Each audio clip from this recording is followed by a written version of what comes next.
80s. Doesn't look like it'll get to the 90 mark. Might get there. Probably just below the 90 mark, but it already feels like 87 out there. And so the heat index will still be pretty darn high.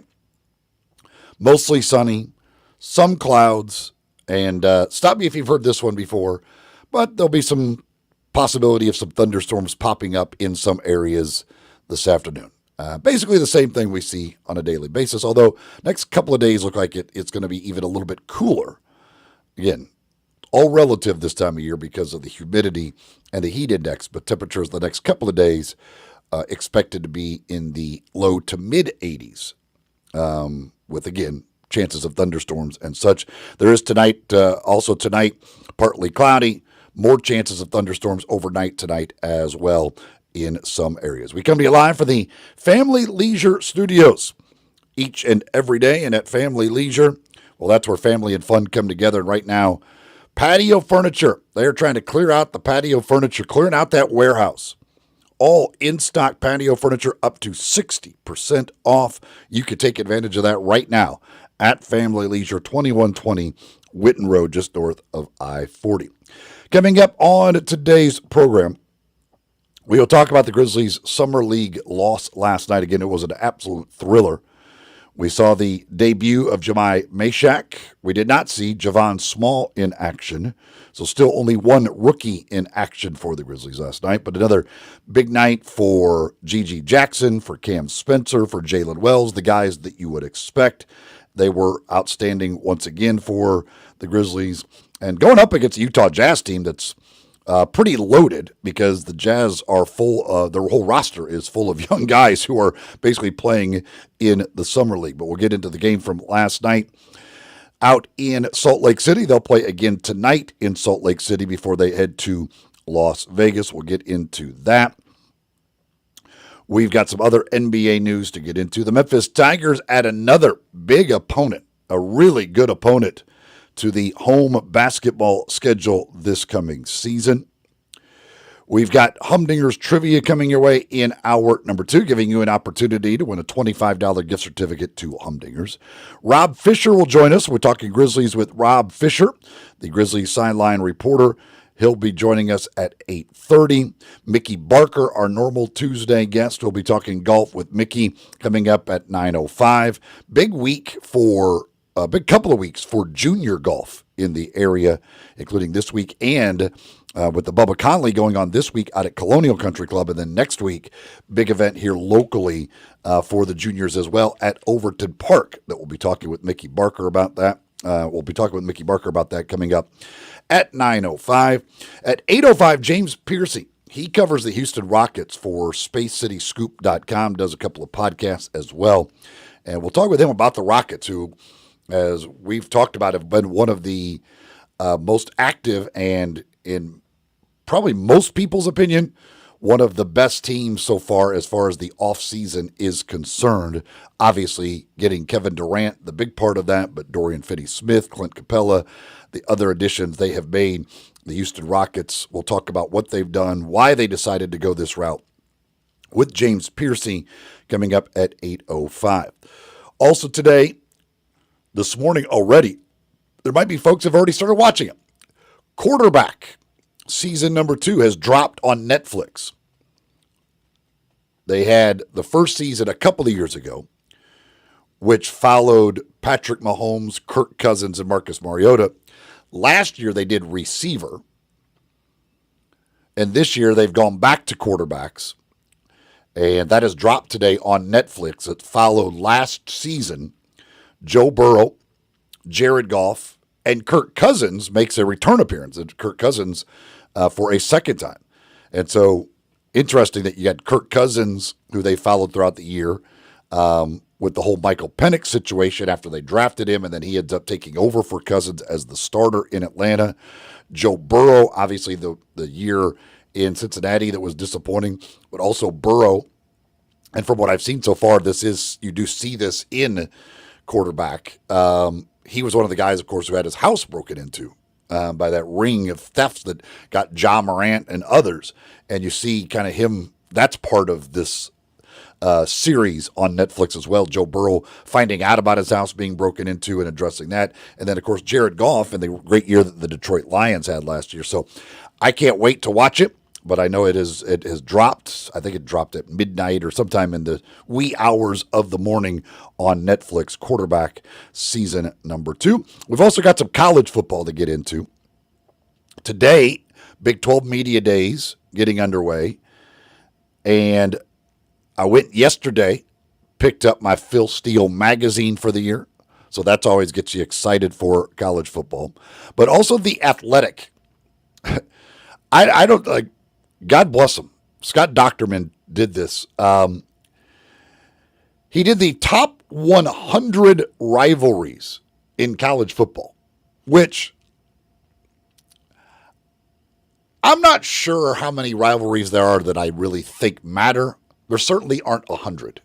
But he took on the task of coming up with the top 100 college football rivalries. And we'll go through that list. Also, along with the quarterback season 2 drop today, I figured it would be a good day to have a little fun.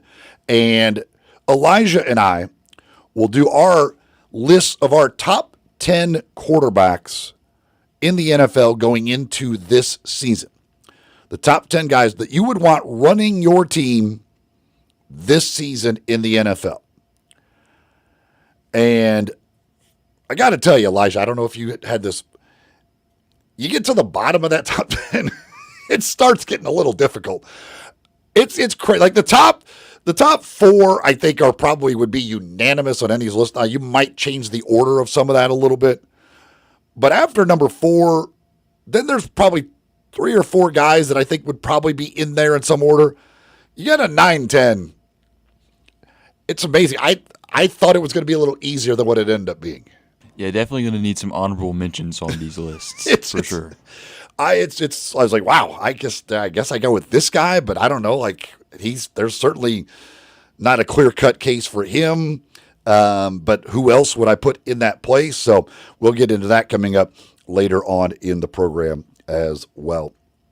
But we do start with the thriller last night in Salt Lake City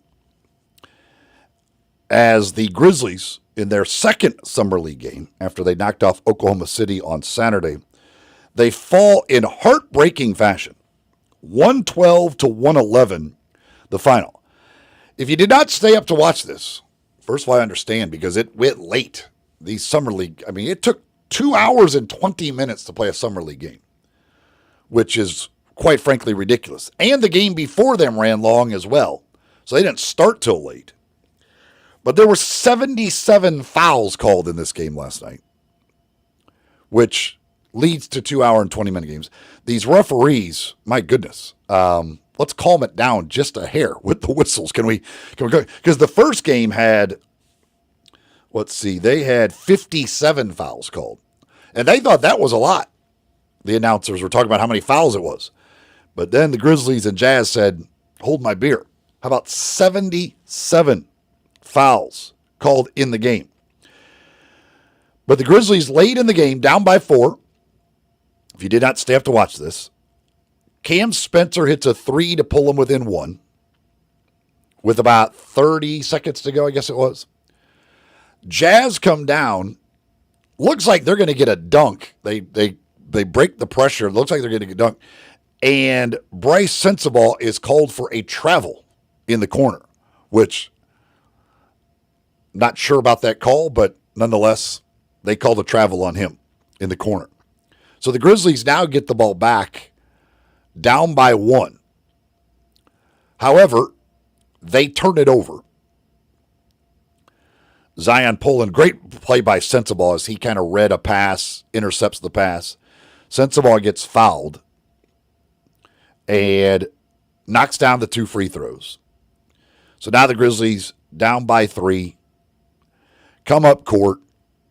G.G. Jackson with a runner from the left wing, banks it in.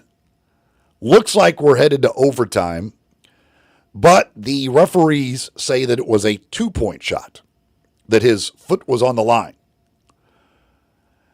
They go to the replay review, And that's the thing with Summer League.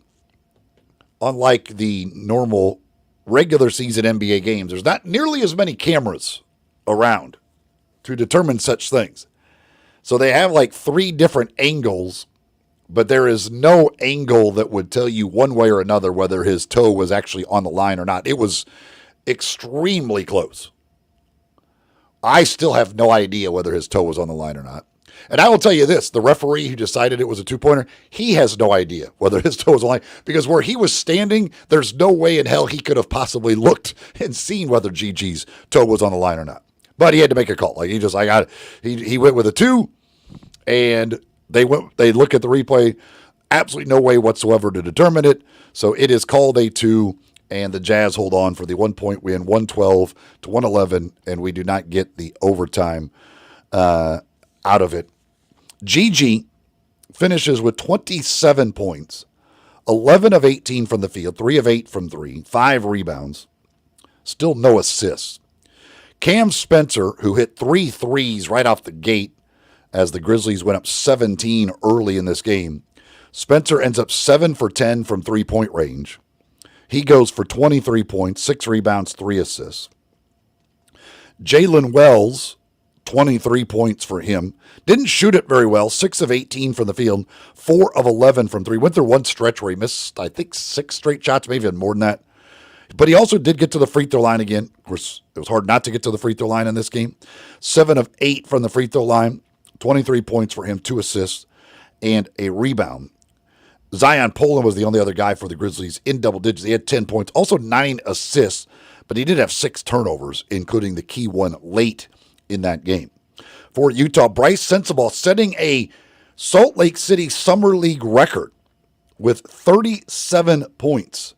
9 of 14 from the field, 6 of 9 from 3, 13 of 14 at the free throw line. Kyle Filipowski, 11 points, 13 rebounds for him. And they had Cody Williams with 18. And then Ace Bailey. And Ace Bailey, game 1, not great the other night for Utah. But Ace Bailey last night showed a lot of flashes of why people think this dude could be special. He made some plays that you're like, okay, yeah, I see it, certainly. He had 18 points, 7 rebounds, 3 assists in the game last night for Utah as they hold on and get the victory. And while Bailey made a lot of those plays, we go, okay, yep, I see it. G.G. Jackson continues to make plays. Like, this is like there was really probably about 3 of them last time. There was the drive in the fourth quarter, just from the top to a 2-handed dunk that, like, where you're just like, okay, this is a man amongst boys on this court. He doesn't need to be out here playing summer league basketball. He had one early in the game too, where he kind of got one down low and just kind of weaved through some guys, goes up and dunks it, and you're just like, wow.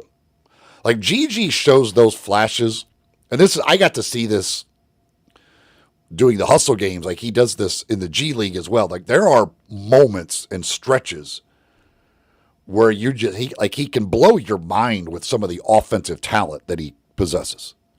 And especially when he has the 3-point shot going, because then guys have to close out on him.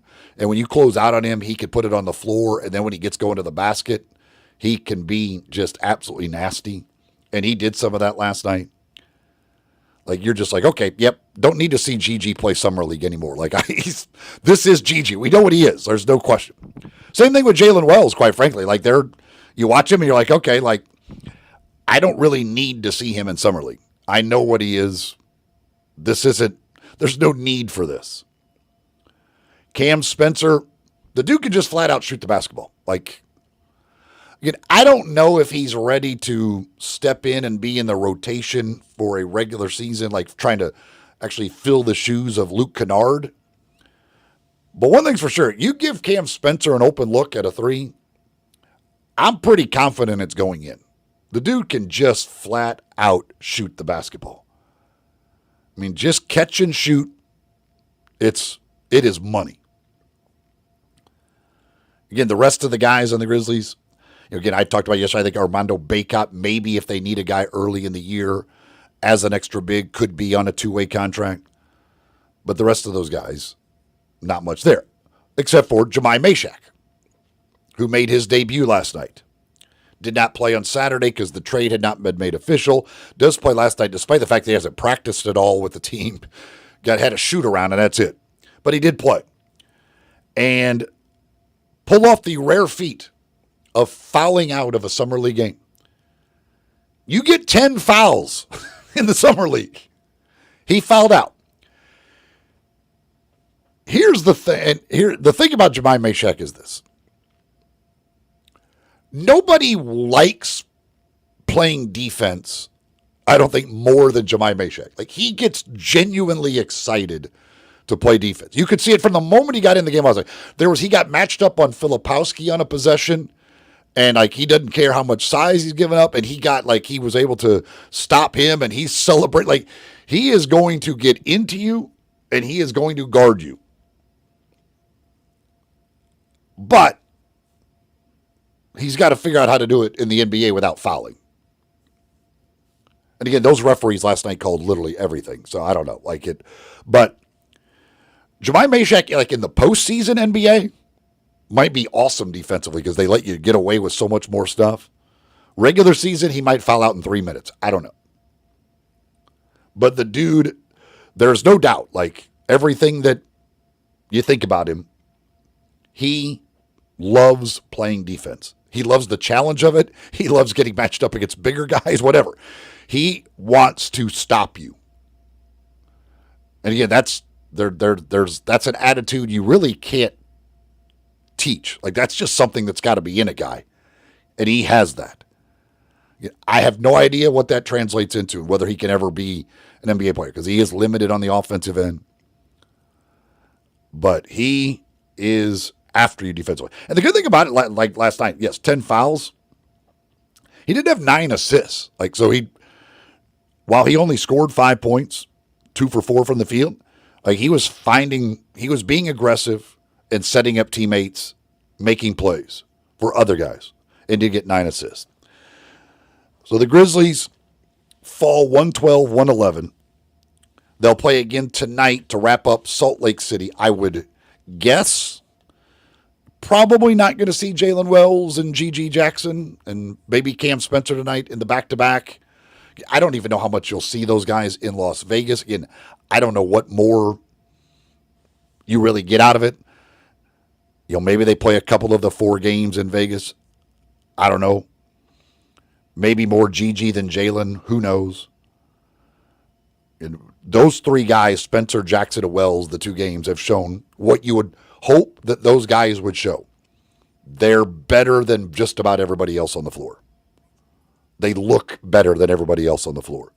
We're talking about 3 guys who are on your regular roster, one who's a starter. You'd expect them to go out there and look great, and they've done that so far. So again, I don't know. Javon Small did not play last night with a groin strain. I'm not sure if that's an actual thing that will keep him out like again tonight, or if that was just what they came up with last night for why he didn't play. But they'll play tonight at 6 o'clock against Philadelphia. And then they head to Las Vegas, where they'll play their first game in Vegas on Friday. Tonight's game will be on NBA TV once again. But Elijah, first of all, this, were you watching the end of the game? Yes. Are you like me? I have no idea whether it was a 2 or 3. Like, I still could tell, right now you could tell me one way or another. I have no idea whether his foot was on the line. And I'm telling you, the referee has no idea either. I'm in the same boat. It's like crazy. But Gigi, it is fun to watch Gigi, like, again, in that setting where, like, there's just really nobody that can guard him. Like, there is nobody out there, for the most part, who can guard G.G. Jackson. When he gets it going like that, he is fun and entertaining to watch.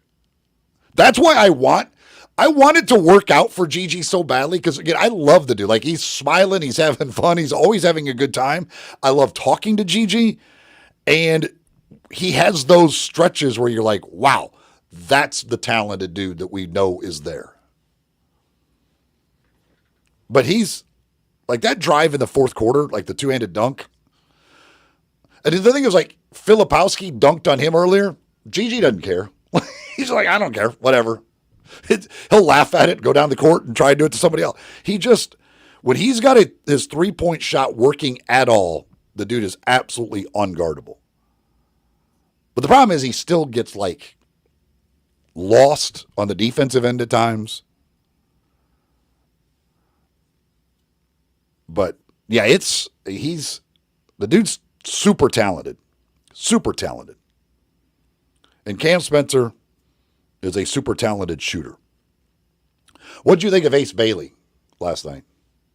Yeah, like you said, I thought the flashes that he showed last night were way, way more what we saw from him at Rutgers than what we saw in the first game of the Utah Summer League. Some of the dunks, some of the mid-range shot making. Of course, he made 3 threes as well. I thought that was a really good encapsulation of what people are going to expect from Ace Bailey in his first year in the NBA. He looked really sharp last night. Yeah, the one offensive rebound that he got and then went up with that dunk. Like he had the catch and shoot 3 in the corner where like he like never moved the ball. Like it just catch and like never brought it down, didn't do anything. Like it was like, yeah, you go, okay, yeah, I see that. I see the talent there. Again, you had some of these guys who you just know are more talented than basically everybody else on the floor, and they start popping in summer league. Like it just goes, oh gosh, wow! Like yeah, he's a different beast compared to the rest of these guys. And Gigi's one of those, and certainly Ace Bailey is one of those. Although, boy, Walter Clayton Jr. struggled last night.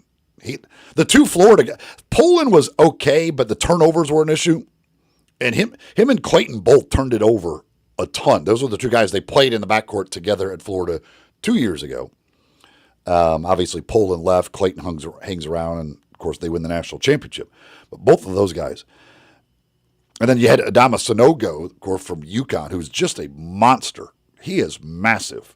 But he struggled to, like, he can't ball fake without traveling. Like, I was like, dude, and he kept getting mad about it. Like, you keep shuffling your feet. Every time you ball fake, you shuffle your feet. You can't do that. But I thought Filipowski looked good. But again, now we'll see tonight. Again, I don't know who will play for the Grizzlies with the back-to-back. They play Philadelphia. VJ Edgecombe did not play last night. He had a thumb contusion, I believe they called it. That's what they said. Yeah. So I don't know if he's going to play tonight, but he was great in their first game on Saturday. But you got Jedi Broom for Philadelphia. Landers Nolly played last night for Philadelphia. Got a few minutes. Did not score. Only took one shot. Played about 9 minutes for Philadelphia last night. So I assume you'll see him again tonight. But I hope to see Edgecombe, because Edgecombe looked great the other night on Saturday when he had put up 28. And he's another one of those guys that you watch and go, okay, yep, I see it. It makes sense. I see why he was the 3rd overall pick of the draft. But that's the Grizzlies from last night. When we come back, speaking of VJ Edgecombe, he played at Baylor. The Baylor Bears will be coming to Memphis this season. The Tigers add a big-time opponent to the non-conference schedule, the home portion of it, which was much needed. We'll talk about that when we come back here. Just getting rolling on this Tuesday morning, Sports 56 mornings on Sports 56, 98.5 FM. We are real sports talk. Sports 56 WHBQ. Available on your radio dial at 560 AM and 98.5 FM, as well as around the world online at sports56whbq.com. Take us with you everywhere by downloading the Sports 56 app. And at home, just say, Alexa, play Sports 56. Wherever you are, stay tuned in to real sports talk. Sports 56 and 98.5 FM.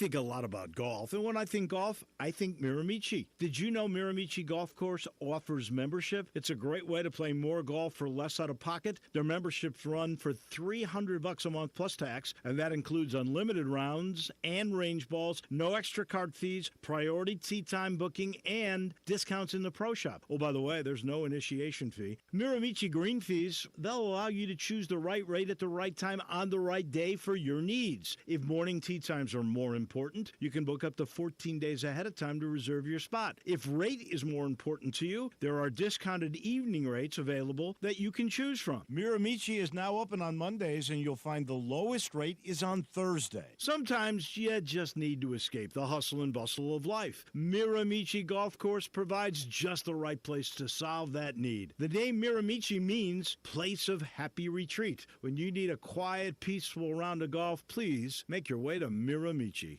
So you need to sell your house? I have the solution. Call 901-406-1101. That's 901-406-1101. Call my buddy Bill at I Buy Houses. Any house, any area, as is. It's literally as simple as that. Just pick up your phone. Call 901-406-1101. That's 901-406-1101. Call my buddy Bill at I Buy Houses. Guaranteed to close in 5 days. If you need to sell your house fast, call Bill at 901-406-1101. That's Bill at I Buy Houses. Visit Frontier Western Store today for new shirts and boots. Frontier is your top Carhartt store in the Mid-South. There's thousands of in-stock shirts and jeans. They have the classic K87 pocket tee in every color they make, including new ones just released. Available small to 4X. Want new jeans? Frontier has you covered with super tough work denim by Carhartt. And you've got to check out their selection of Ariat jeans for men, women, and children. You'll love how easy it is to find the size and style you need. Have you seen Frontier's remodeled world-famous boot showroom? It continues to expand. New styles by Ariat just arrived, plus plenty of in-stock proven classics too. Whether you need work or dress boots, trust that Frontier's the place to come. See thousands of pairs of Ariat boots and thousands more by Dan Post, Corral, Durango, Rocky, Twisted X, and others. And Frontier's pricing is lower than online and chain stores, so you know just the local shop to visit. Frontier Western Store, 5880 Goodman Road in Olive Branch, and on the web at frontierwesternstore.com. Locally owned and operated since 1967. This traffic brought to you by Raleigh Tire Auto Service, your local family-owned business for over 60 years. Sports 56 traffic. Good morning. So far, so good up through the Midtown area on I-40, especially here up by Chelsea, as it tries to get a little bit busier in South Memphis right now on 55 northbound. As you work your way up to Brooks and Elvis Presley, it won't be long before it gets a little bit heavier on 385 Billboard Parkway coming inbound out of Collierville. Weimer's Jewelry, your diamond engagement ring headquarters this bridal season. Stop by and see them this summer. You'll save a lot of money by shopping local at Weimer's Jewelry on Highway 64. I'm Commander Chuck with your on-time traffic.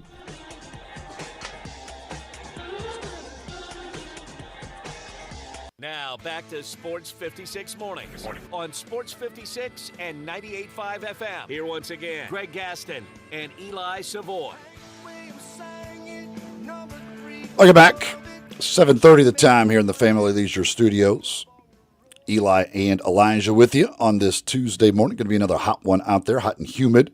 Not quite as hot, not crazy temperatures, but the humidity up there, so the heat index will be up there once again. So be careful if you're going to be outside once again today.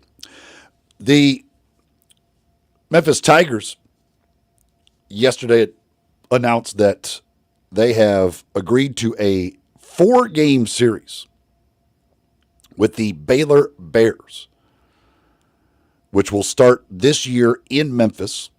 It'll be on December the 6th, 3:30 game, which will be televised on CBS, which is good news we'll get to in just a moment. But they will then play at Baylor for the next 2 years, as they'll play back-to-back games at Baylor before playing the 4th game of the series back here in Memphis in the 2028-29 season. So now that means the Tigers in the home portion of their schedule have, in the non-conference, San Francisco, UNLV, Southern Illinois, New Orleans, and the last two they've added, Vanderbilt, and now Baylor. So that home portion of the schedule starting to look a lot better as they add Vanderbilt and Baylor. Baylor, obviously, the national championship a few years ago. Scott Drew has turned that program into one of the best programs there is, year in and year out, recruiting at an extremely high level. Again, VJ Edgecombe just came out of there, number 3 overall pick of the draft. That should be a fantastic matchup. Should be just high level athletes, fun basketball to watch. To me, that's one of the better opponents that I could have imagined them getting, quite frankly, on the schedule at this point. Like, I don't think you're going to get Duke or North Carolina, stuff like that, to get a game against Baylor. And that's been talked about. It's been rumored that was a possibility of a series with Baylor. Absolutely outstanding to see the Tigers add that, especially this year where they needed a premier home game, and they're able to go out and get that. So that's fantastic. The other part of that, with the game being picked up by CBS, and this is with Tim Pernetti, and I didn't know exactly how this was the situation, but games like this, when you get a premier non-conference game that is picked up by linear TV like CBS, in the media distribution and the, I guess, encouragement to play these games, Memphis will get 100% of the money from CBS for this game. They're not sharing it with the conference, nothing. You play premier games that these TV networks want to show, you get the money for those games.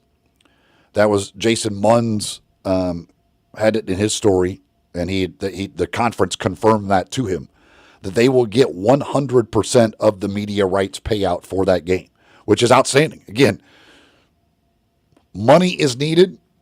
Got to figure out every way you can to get money these days, especially in the group of 5. And so if you can have these types of games, and I don't know what that is for one game from CBS, what type of money we're talking about there, but not having to share that with anybody else in the conference, that's great. So, great game, great matchup, should sell tickets because of the matchup, which allows you to make more money. And then you get 100% of the money from the television part of it as well. So, again, there's good reason to make these types of things. And again, Penny Hardaway has shown his willingness to play these types of games. It's not easy to get these types of series, but I think Baylor is, I think that's absolutely fantastic. So now you've got Baylor, you've got Vandy on the home schedule of teams that were NCAA tournament teams and figure to be NCAA tournament teams this year. We'll see what Josh Pastner's able to do at UNLV. San Francisco's had success. Certainly they could very well be a tournament team. On the road, we know you've got the Mississippi State and Ole Miss. You got some good road games in there. Arkansas would be an exhibition game. Interestingly enough now, if the Arkansas game does happen, which again, it's expected to, the exhibition game, you would have Coach Cal making his return to FedEx Forum. You would have Josh Pastner making his return to FedEx Forum, the guy who replaced Calipari. And you would have the guy who almost replaced Calipari before Josh Pastner got the job in Scott Drew making a visit to FedEx Forum all this season. But great addition with Baylor on that non-conference schedule at home now for the Memphis Tigers. Speaking of the Tigers, speaking of Penny Hardaway, the Tigers on tour will have their next stop tonight from 6 to 8 at Brookhaven Pub. You can go on out. Penny Hardaway will be there. Alex Simmons will be there. Tim Cramsey will be there for the football program. There'll be other coaches and folks on hand as well. That'll be coming up this evening from 6 until 8 at Brookhaven Pub out, of course, there on Brookhaven Circle. Other news that we didn't get to in the first segment from the world of the NBA, by the way. Speaking of the Tigers, Nicholas Jourdain. He is going to be playing in the Summer League for the New York Knicks. So good for Nicholas Jourdain getting that opportunity. Again, with the Summer League, great opportunity to go out there for all of these guys. You get in there, maybe you earn yourself a spot, like a two-way contract, maybe at least get a G League spot, get on with a G League team with one of these. If not, you don't want to do that, you go overseas, but it's an opportunity to show yourself off in front of scouts, get that opportunity, and Nicholas Jourdain will have that opportunity with the New York Knicks. Paolo Banchero from the Orlando Magic. No surprise here, but he signs the rookie max extension. 5 years, $239 million. Not bad money if you can get it. And if Paolo Banchero were to be all NBA next season, which certainly that is a very realistic possibility for Paolo Banchero, who's absolutely outstanding, then that would become a supermax, and it would go to 5 years, $287 million. The last year of the deal is a player option, which is not very common with these rookie extensions. But again, Paolo Banchero, with how good he has been. Trae Young got it. I think Luka Doncic got it as well. So he has the last year as a player option, which means if Banchero continues on his current trajectory, which, again, there's no reason to think he wouldn't be, former number 1 overall pick. If he wanted to, he could opt out of that contract before that last year, and he would be a free agent and able to get a new deal at 28 years old. And who knows how much that contract will be? Like, what a max contract will be by then, because the salary cap is going up every single year. It's going up the maximum basically every single year of $10 million. And these max deals are determined by percentage of the salary cap.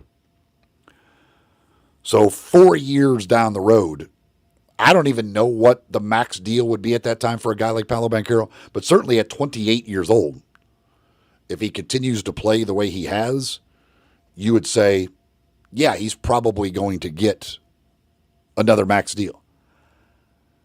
So getting that last year as an option certainly sets him up in a great position to do that. And obviously he is represented by Mike Miller. So Mike doing very well as expected off Paolo Banchero. You get those number 1 overall picks, things tend to go well for the agent. And that's an easy one to negotiate as well. The max deal for Paolo Banchero, pretty easy negotiation right there. The Magic now have Banchero, Jalen Suggs, and Franz Wagner all locked up for the next 5 years. So that young trio that they've put together, and obviously adding Desmond Bane to the group this year as they try and kind of really make that jump and make that move and become a real factor in the Eastern Conference. But Paolo Banchero is certainly the head of the snake when it comes to that, and they lock him up at 5 years, $239 million, which again goes to $287 if he makes All-NBA. Pacers yesterday announced what everybody knew would be the case, but Tyrese Halliburton will miss all of next season. Again, when you're talking Achilles injuries, it's generally a year, And it's, when you do it as late as he did, obviously, in the NBA Finals, Game 7, yeah, that's certainly going to mean you're going to miss all of next season. And so they will not have him. And again, no Miles Turner now, which they said that really shocked them that he left and went to Milwaukee. But a different situation now for the Pacers. The Grizzlies, by the way, did announce that they did sign Cedric Coward to his rookie contract. Again, no real surprise there. That's just, it's easy to sign these rookies now because it's all slotted. You know exactly what they're going to get. And Coward has signed his rookie contract. Again, not expected to play in Summer League as he recovers from the shoulder injury that cut his season last year short at Washington State, but he has officially signed that rookie contract. Looks like the Phoenix Suns are going to probably buy out and stretch Bradley Beal's last 2 years of his contract, over $100 million that he has remaining in those last 2 years.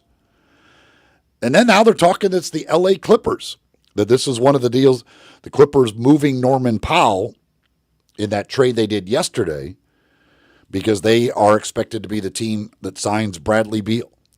So the Clippers, again, they got Brook Lopez. They go get John Collins in the trade. Already got Kawhi, James Harden, and now looking at Bradley Beal. Does Bradley Beal do anything for you? Like, I mean, if you look at his numbers, it's not like he's terrible. He's not worth $50-some million a year, which is the problem with Phoenix. But the Clippers, if they are able to sign him at a veteran's minimum, what do you think that does for the Clippers?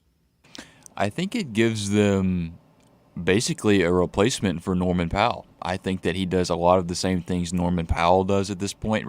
Bradley Beal, despite the struggles in Phoenix, he still averaged like 17, 18 points per game and was not a terrible shooter of the ball.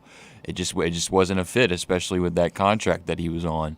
So at this point of his career, he's obviously on the decline, but he is definitely still capable of going in, and especially in a bench role, coming in and being one of the best bench scorers in the NBA for a Clippers team that just traded Norman Powell. It's funny too, because I think most people in their head think Bradley Beal had a terrible year. Like, you're like, oh gosh, no, he's awful. He's done. Like, he's toast. But he said, like, he averaged 17 points, 3.7 assists, shot 38.5% from 3-point range on 5 attempts per game. So it's not like he's shooting it and shooting 38%, 80% at the line, shot nearly 50% overall from the field. Yeah, he's not the guy who was averaging 30 points a game, but he wasn't getting that opportunity. He's not going to have that opportunity anymore. And he's not going to have that opportunity in LA. But as you said, a guy to come off the bench and just be some instant offense for you, taking that place of Norman Powell. Clippers, that's it. Again, there's a lot of health questions with them, mainly Kawhi Leonard, like he leads that whole thing. But Harden, if there is a healthy Kawhi, Zubats, now Brook Lopez coming in there as a backup, Beal as a backup.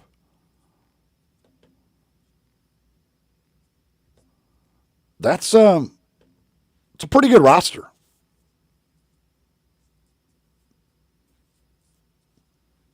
You got guys like Batum. Is Batum back? He is. He's back with the Clippers. They got some old guys, but it is a veteran group. But they've got some guys, and they are they're going for it. Like they are fully going for it.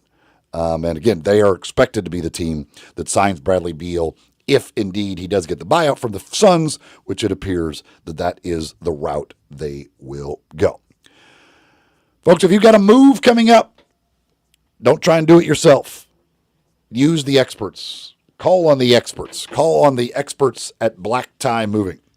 They'll make it as easy on you as possible. You don't want all that stress, all that worry of, oh my gosh, wow, how am I doing this? Just call them. They'll work with you. They'll come up with a plan. fitting what you need and fitting your budget. And then you don't have to worry about your stuff getting where it's going without any, it's going to be, and heck, if you want them to do all the packing and unpacking, they'll take care of that for you. They'll do it all. They'll do as much or as little. Again, that's the thing. They're going to work with you to come up with a plan for your move to make sure that fits your needs and fits your budget as well. 901-316-6196. Or you can just go to blacktiemoving.com/Memphis and talk to the experts, talk to the professionals at Black Tie. Always going to be a first-class experience when you deal with the folks at Black Tie. People rave about the experience they have with Black Tie. Every single time. 5-star ratings all over online. A+ rating with the Better Business Bureau. They're the experts. They're the professionals. Talk to the folks at Black Tie Moving. Back to wrap up hour number 1 of Sports 56 Mornings right after this here on Sports 56 and 98.5 FM. Add a little fun to your lunch break. Join Johnny Radio for Sports 56 Happy Hour from 11 to 1 every weekday on Sports 56 and 98.5 FM.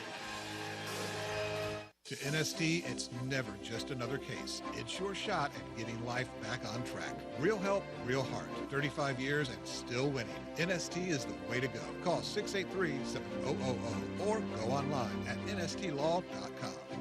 Global tensions are escalating fast, and the threats aren't just overseas. Experts are warning about sleeper cells already inside the U.S., homeland attacks, cyber sabotage, grid takedowns. When the lights go out, grocery stores are empty, and help isn't coming. The only ones who don't panic are the ones who prepared ahead of time. That's why My Patriot Supply created the Independence Day Preparedness Bundle. It includes a massive 1-year emergency food supply, plus over $1,200 in free gifts. 1 full year of food, water filtration, solar power, all in one kit at a huge discount with lightning-fast free shipping. Head to mypatriotsupply.com/radio. That's mypatriotsupply.com/radio and grab the Independence Day bundle while you still can.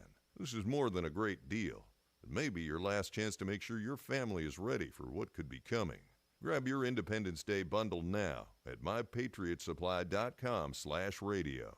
Marshall Steakhouse is a feast for the eyes as well as the body. Enjoy all American USDA prime steaks, aged 30 days or more, and other delicious meats inside. Marshall Steakhouse in Holly Springs, named the #1 steakhouse in Mississippi by the Food Network, and named in the top 2 most legendary steakhouses in the South by Southern Living Magazine. Make reservations today and get free bread pudding by calling 662-252-2424 or online at marshallsteakhouse.com. Marshall Steakhouse in Holly Springs, a Southern treat.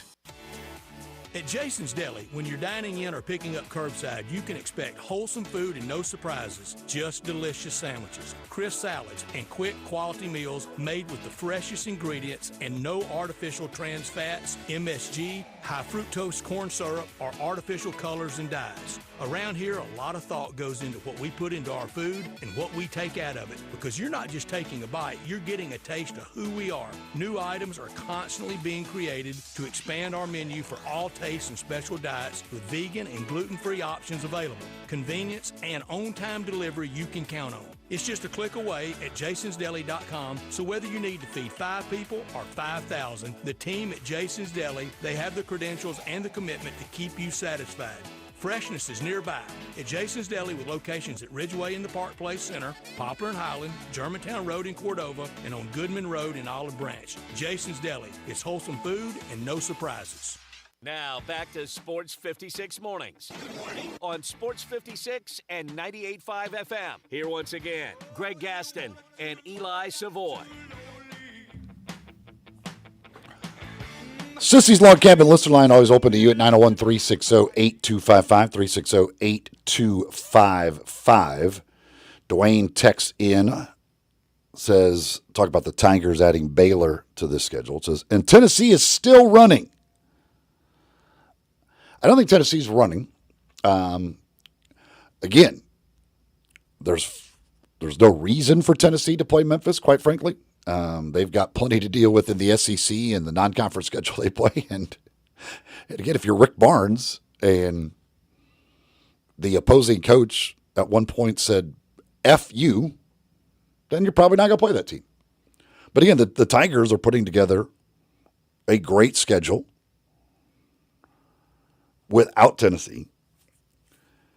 If you look at it right now, the teams you know that the Tigers will play this season, know they're going to play Purdue in the Baja Mar championship deal, which Purdue's going to be, like, they might be the number one team in the nation at that point. Braden Smith has the best odds to win the Player of the Year. They've got Trey Kaufman-Wren. They added the big dude from South Dakota State. Like, they are going to be really, really good. They got basically their team back from last year and went and added a stud from South Dakota State. So you know they're going to play Purdue. Again, just in the home schedule, we know they'll play Vanderbilt and Baylor, which expect to be two good teams. Again, we'll see what Josh Pastner has at UNLV, and we'll see what San Francisco is this year. On the road, Louisville, who had the much improved year this past year under Pat Kelsey, Mississippi State, and Ole Miss, two NCAA tournament teams. Ole Miss went to the Sweet 16 under Chris Beard, and they've had a big year in the transfer portal, along with bringing back Malik Dia and a couple of other key players, although they did lose a lot in Padula and Morrell and some others. But they had a good portal class and a good recruiting class. So they figure, I mean, you're talking 5, 6, 7 teams. You know, that doesn't count what the second game will be in Baja Mar, which will be either Texas Tech or Wake Forest. But you're looking at probably 5, 6, 7 maybe teams in the non-conference that will be expected NCAA tournament teams next year. So it'll be tough. And again, you look at this Tigers roster, it's hard to figure out what to expect, since it's an entirely new roster and you're putting all of these different pieces together. And you don't have any of these guys who were like massive stars at their old place. There are some guys who have shown they could play and shown they could do some things. But none of these guys, you're like, yeah, that dude is the PJ Haggerty who's coming in from a conference, first team all conference guy that you're like, yeah, this guy could be conference player of the year. Like, he's that good. He's already shown it.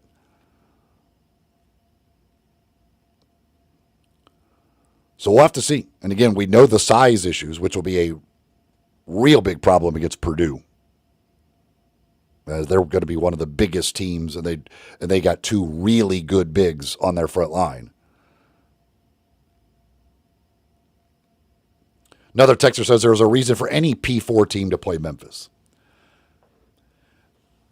I mean, in a lot of ways, no, depending on what. But the good thing is Memphis is a good non-conference game for those teams. It's not, if you're looking for a good non-conference game, Memphis is going to be a good non-conference game for them. But if you're a team that plays in one of these power, now again, like for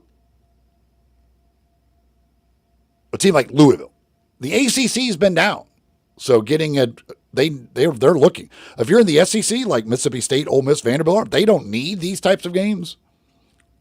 But you still want to have some non-conference games. And again, if you can get a local, regional type thing, which is a great game for your fans to be able to go to when it's a road game, I think it works out great. But for a team like Tennessee, who's also been getting a lot of those neutral court games made for TV games, they certainly don't need it. But Memphis is a good non-conference game for these teams. It's going to be good for your metrics, all that stuff, because you figure Memphis will probably win the American Athletic Conference. They'll win a bunch of games. And that looks good for your metrics at the end of the year. So it's not like again, some of these you could say, like, why would you take the chance of a loss? But it's basketball too, so it's 31 games. Taking a loss in the non-conference, again, against a good team, isn't that big of a deal. Coming up, we kick off hour number 2 with Humdinger's Trivia. Then we'll talk a little more NBA. James Piercy, who covers the Houston Rockets for SpaceCityScoop.com, we'll talk to him about where they're headed, the approach they've taken. They're kind of where the Grizzlies were a couple of years ago when they were the number 2 seed and went out in the first round. Rockets have taken a whole different route as they made the big move to go get Kevin Durant.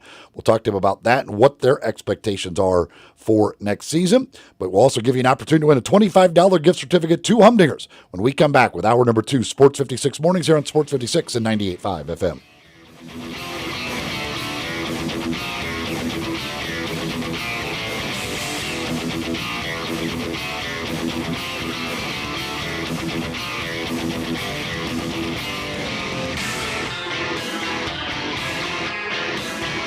Ken Garland, you are in your 72nd year of business. Your son William is now joining you. What do you think is the key to your longevity in the building business? My dad started the business in 1965, and I think being on the job sites daily and being accessible to homeowners has been a key to our success. You guys have a work ethic, as you like to say. You're not hiring people to be on the site. You guys are there every day. We interact with the subcontractors multiple times a day on each job site. I think that has been a key, as well as using the same subcontractors 20 plus years in most cases. When you talk about materials, what is the first thing you're thinking about when somebody comes to you to build a home? We're just trying to meet the expectations of the client and the homeowner and the architect and give them what their dream is. When you get a Ken Garland home, what do you guarantee? We'll be there after the job is finished. We're still accessible to all our clients. Now I need to know, how do I get a hold of Ken Garland? You can reach us at kengarland.com.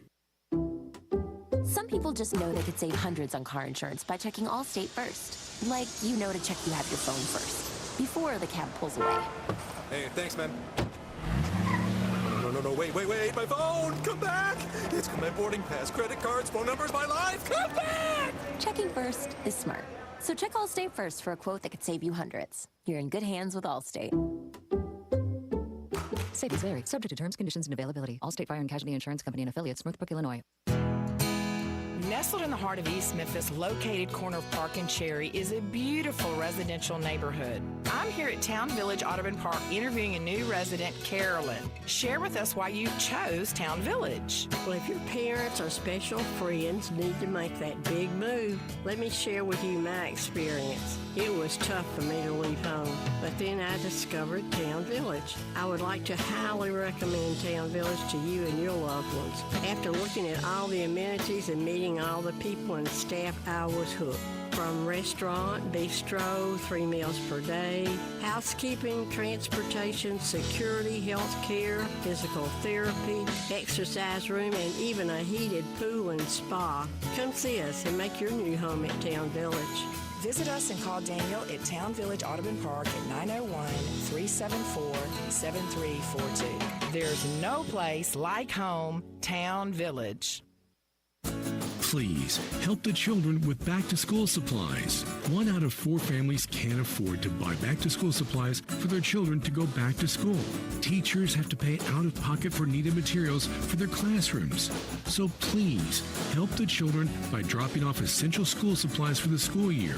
You can drop them off at First Metropolitan Financial Services at 6295 Summer Avenue. Help children by helping stuff the bus.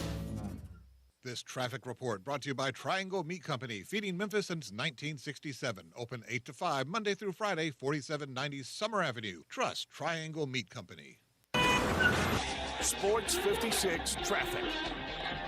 Good morning. An accident out here involving several cars. Got traffic slow. TDOT's on the scene trying to move them on 40 westbound just past Sycamore View Road. Again, it's limping along down here pretty good on 40 west at Sycamore View Road as they clear up this accident. A lot of rubbernecking associated with it as well.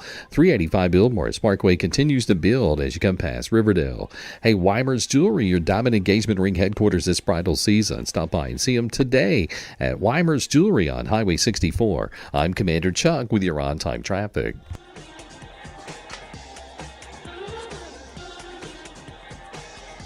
We are Sports 56, WHBQ Memphis, and W253DF Memphis with Brett Norsworthy and Bryant Dacus. Weekday afternoons from 3 to 6.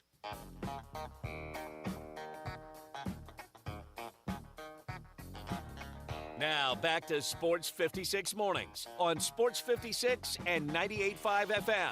This hour is brought to you by James Gaddis Jewelers. Here once again, Greg Gaston and Eli Savoy. Welcome back here in the Family Leisure Studios, 8:02 the time. It is hour number 2, Sports 56 mornings on this Tuesday, July 8, 2025. Hope your morning is off to a good start. Going to be another mostly sunny day. We'll see some clouds out there. Highs in the upper 80s, getting close to 90, more humidity, making it feel a lot warmer out there and also causing the opportunity for some thunderstorms to pop up in various spots this afternoon, as we see pretty much on a daily basis. Currently 78 degrees, but already feels like 94 out there at 8 o'clock this morning. Tonight, partly cloudy. Chance for some thunderstorms overnight in some areas as well. Tomorrow, highs will be in the low to mid 80s, so a little bit cooler, but again, very humid.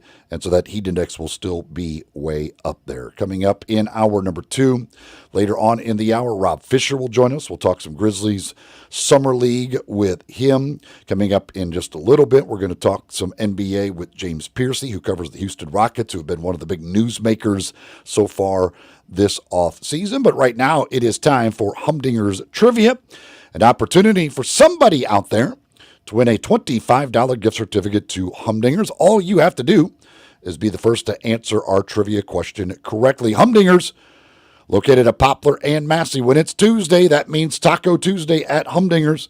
Their chicken and fish tacos, just $2 each all day, each and every Tuesday. But of course, beyond the tacos, so many great things to choose from the great sandwiches like the Po' Boys or the Piri Piri Burger, the grilled fish options, the crispy fish and chips, the great appetizers like the Humdinger shrimp or the calamari, all kinds of great selections for you to choose from. Great food, healthy food, affordable food. Humdinger's, Poplar and Mass. You can find them online, humdingersrestaurant.com, where you can check out the entire menu. You can also get information about catering on the website as well, humdingersrestaurant.com. And you can win that $25 gift certificate if you can answer today's trivia question correctly and be the first to do so. Answer via text on the Sissy's Log Cabin listener line at 901-360-8255, 360-8255. Here is today's question. When the All-Star rosters were announced, Clayton Kershaw was picked by the commissioner as a Legends pick. It is his 11th All-Star selection. However, he has not pitched in every previous game he has been selected for. He's pitched in 7 All-Star games. The question is, who has pitched in the most All-Star games in Major League Baseball history? Actually pitched in the game, not a pitcher that was selected the most. Who has pitched in the most Major League Baseball All-Star games? 360-8255, 360-8255. Text in those answers. First correct answer will get that $25 gift certificate to Humdingers. Well, the Houston Rockets have been one of the big newsmakers of the NBA's offseason. The big acquisition of Kevin Durant leading the way as part of what became a 7-team trade. Jalen Green going out, Kevin Durant coming in. James Piercy covers the Rockets for SpaceCityScoop.com, does some Rockets podcasts. He knows all things Rockets and wanted to get him on to talk a little bit about the Houston Rockets and where they go from here.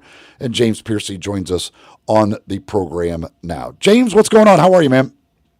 Hey, Eli. How you doing? Thanks for having me on again. Hey, I appreciate it. It's interesting for me with the Rockets because in a lot of ways they're similar to where the Grizzlies were a couple of years ago. They finished second in the West. They get knocked out of the playoffs in the first round. And so then it's, what approach do you want to take? Do you say, hey, we're still young. This is building something.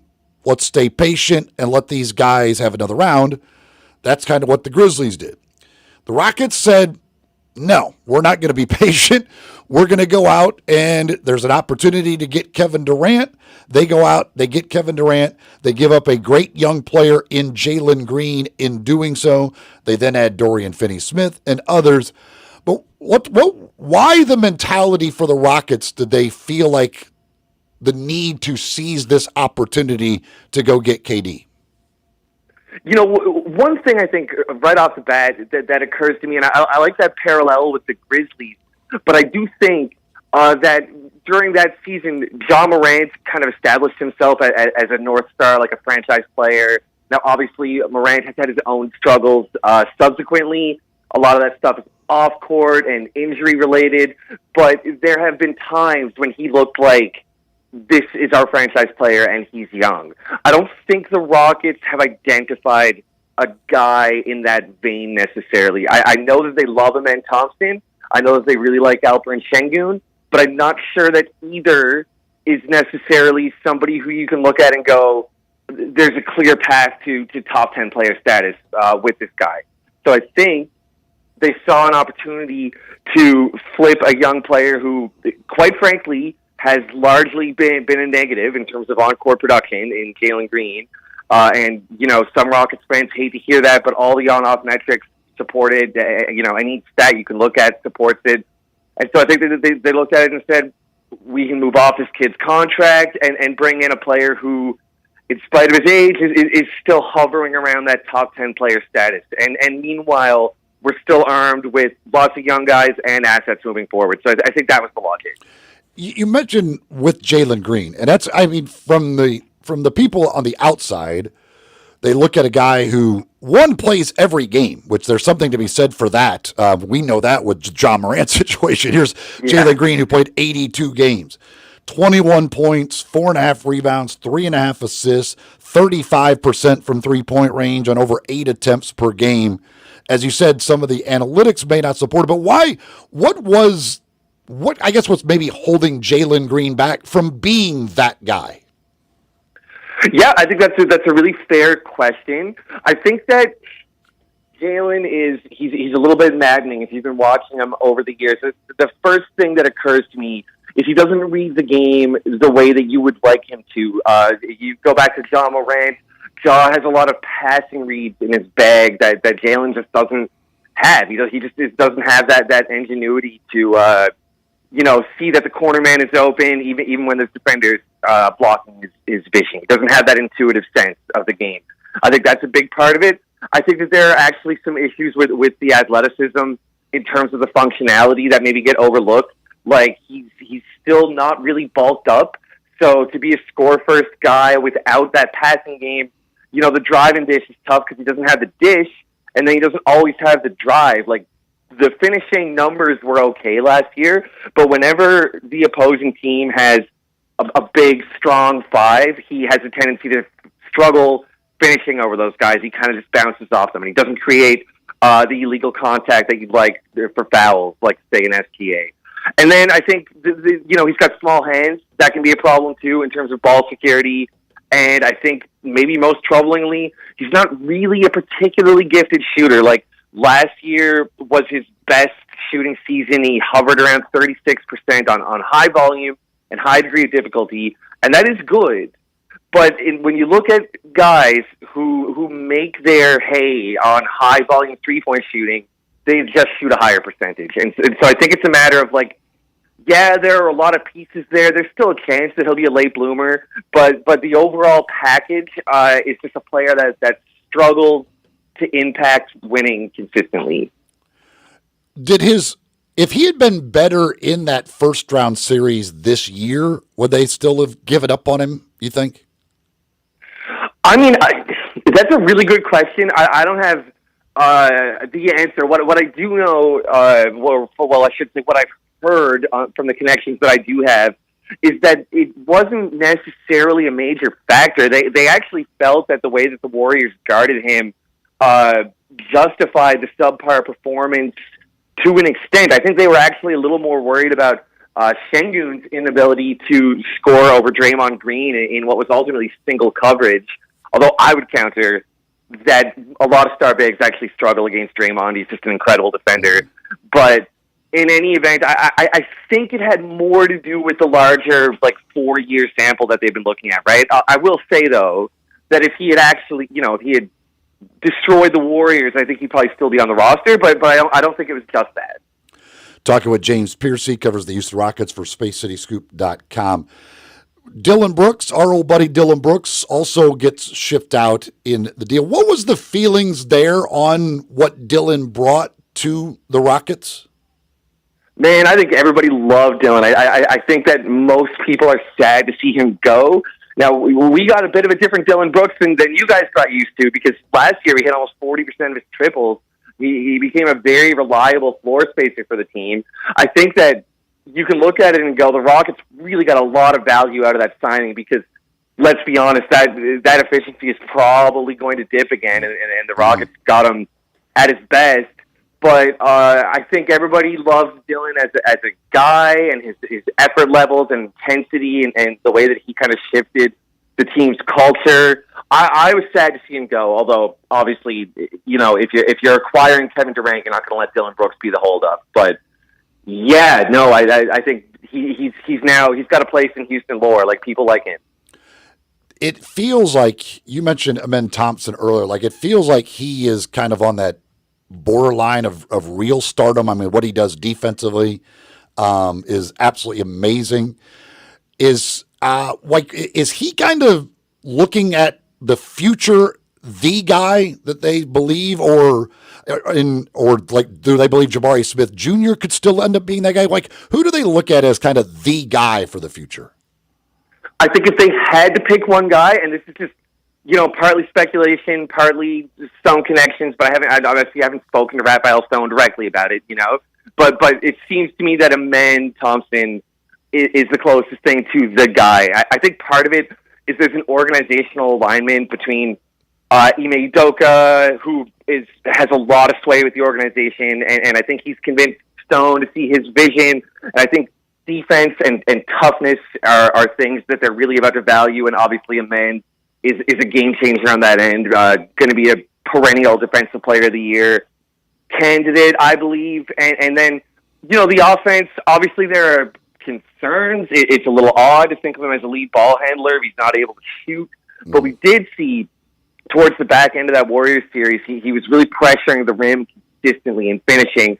You look at his finishing numbers, they're comparable to Giannis Antetokounmpo as he started to hit his stride. So I think there are ways to build an offense in which he's a primary weapon, maybe or maybe not the primary weapon, but I think he might be one of those guys where even if his numbers are just 18, 10, and 6, everybody knows he's the best player on the team, even if he's not quite on that MVP level production, You guys also get Dorian Finney-Smith, which I think adding him in that mix is absolutely fantastic. I mean, the depth and versatility, and especially defense that you guys have on the wing. I mean, it looks really good on paper. Yeah, I have to agree with you. It's funny. I wrote a piece. Sometimes, you don't know what you want until you get it, I guess. But I wrote a piece saying the Rockets should avoid Dorian Finney-Smith because I felt that we needed a little backcourt depth and maybe somebody who could create shots and handle the ball a little more. But now that we have him, I see the vision. And I think one thing that you're going to see with the Rockets a lot next year is that they're going to treat the two-guard spot as an extra wing spot. It's going to be mostly Amen Thompson and Finney-Smith, I think, at the two. So we're going to be big at all times. Yeah, I mean, and that's, again, and with Durant not being the greatest defensive player, but certainly what he does offensively, but to have guys like that who then can guard, certainly amazing. You bring back Steven Adams, who gives you that bruiser inside. We all love Steven Adams. So, obviously Van Vliet back at the point guard position. If there is a weakness right now on this team as you look forward to next year, what is it? Yeah, I think I'll circle back. It's guard depth a little bit, right? With Fred, I really like Fred, but he's a flawed player to an extent. He is small, and he shot somewhat poorly from deep last year. And if he's not hitting those off the dribble threes, he's a little bit of a limited offensive player. So we'll see if he can bounce back with Durant drawing so much defensive attention, but there's that. And then Reed Shepherd obviously struggled as a rookie.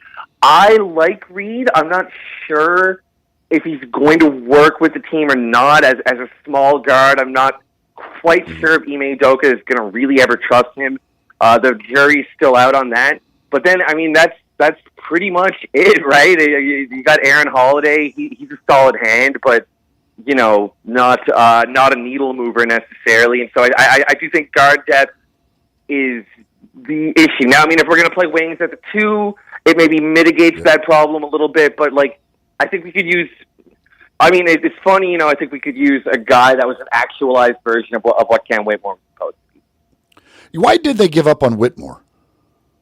Yeah, Whitmore, man, he plays frankly, like a losing brand of basketball, in my opinion. There's still time for him to change it, but I think Washington's a better situation, like a team that can be patient. Whitmore, the assist percentage is historically low, one of the lowest we've seen from a non-big. He just really, really is allergic to passing the ball, and I think that became the primary issue. And then he's not a very aware defender. He can be really aggressive, getting steals and causing chaos in passing lanes and stuff like that, but he falls asleep and loses his assignment far too often. So I personally understand it, although I would have held on to him, tried to maybe get a little more value than 2 second-round picks. They basically just gave him away. But I do understand why he wasn't part of the plan. You mentioned Reed Shepherd, and going into last year, he became the guy that everybody was picking as the favorite to win Rookie of the Year. As you said, he struggled. What was it that what areas did he struggle? Why did he have the problems he had last year? I think for Reed, above all else, it's confidence. And he's going to have to nip that in the bud because, nobody's here to help facilitate his growth as an NBA player anymore. The Rockets want to win games. But he didn't get on the floor very often, and when he did get on the floor, a lot of times he played almost like an inverse of Whitmore, too unwilling to look for his own shot. Maybe felt like a bit of a coach's pet out there sometimes, just trying to make solid, low-risk, low-reward decisions, a lot of lateral passing, non-advantage creating decisions, and he was just tentative. And then when he would shoot, he didn't have rhythm. If you're a believer in rhythm, which I am, he just had no opportunities to find his rhythm. We saw late in the season, I think the standings were set, and he played some 35 minutes in a game, and he went off for 25 points. I think he was 6 or 10 from deep or something. The kid can play, but I think he was a little intimidated by the size and impressiveness of NBA athletes, maybe. And I think it's got a lot to do with the mental. But then I will say that he's small and he can be a target on defense. That is the other concern. But if he could play a confident offensive game, I think maybe he could overcome that. Where do you feel they are right now compared to Oklahoma City? Behind, in a word. The Thunder won 68 games last year. We won 52 games. I think if I were to estimate Jalen and Brooks to Durant and Finney-Smith is 8, 9 extra wins, maybe something like that. You need Durant to stay healthy, but I don't like to account for health when I think about these things because it's too unpredictable. But so let's say that we're reasonably healthy.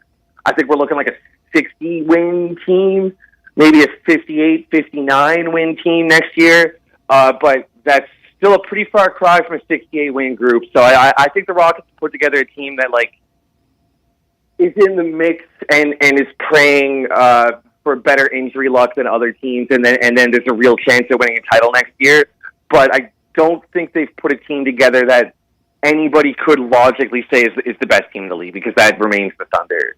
Yeah, it's certainly it's hard to pass them right now with what they've got. And then again, we've been watching the summer league in Salt Lake City. We see Topic, their number 1 pick from last year that didn't play, and you're like, oh, that's right. They're adding him along with another first-round pick to that roster.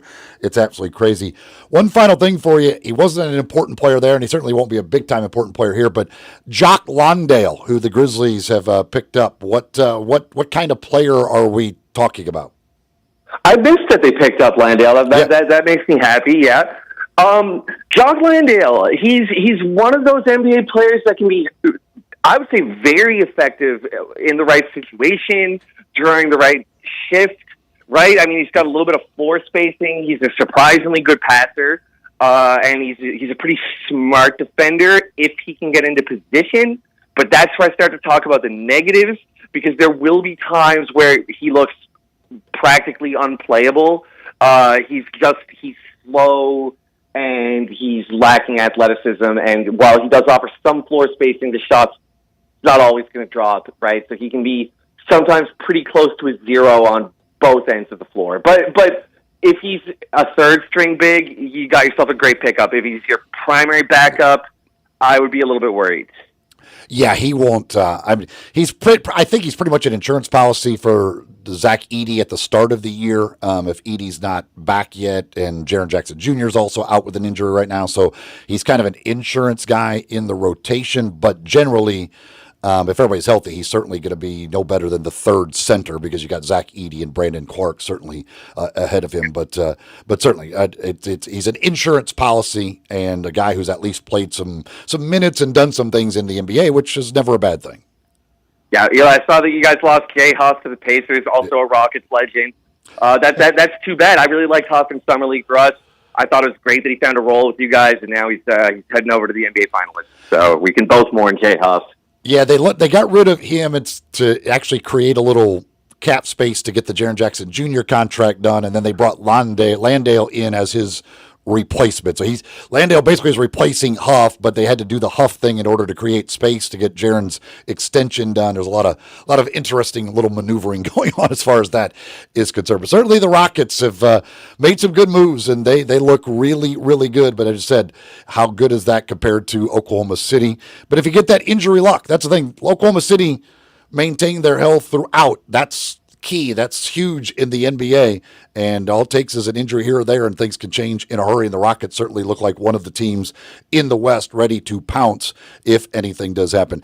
James Piercy covers the Rockets for SpaceCityScoop.com. James, thank you so much for your time, man. We appreciate it once again. Thanks, Elijah. I appreciate you. All right. James Piercy joining us here on the program. We do have a winner in our Humdinger's Trivia. The question was, who has pitched in the most all-star games? Again, not been selected as a pitcher to the most games, but who has actually appeared as a pitcher in the most Major League Baseball all-star games. Do you have a guess on this one, Elijah? My first initial thought was Nolan Ryan, just based on the fact that he played for 100 years pretty effectively. I have a feeling it's not right. That's a very logical guess, and we did have some people that came with Nolan Ryan. We had some Greg Maddux, who also, again, pitched a long time and did it at a very high level. But the correct answer, appearing in 10 games as a pitcher, I believe he was chosen for 11 games, pitched in 10 of them. It is Roger Clemens. Roger Clemens was the correct answer. And we had a number of folks who actually got the answer correct, but we had one who was able to beat everybody to that. So Roger Clemens, the correct answer, will be notifying our winner and letting you know how to get your prize. When we come back, we talk Grizzlies and NBA basketball with Rob Fisher, Grizzlies sideline reporter. That's when we return here on Sports 56 Mornings on Sports 56 and 98.5 FM.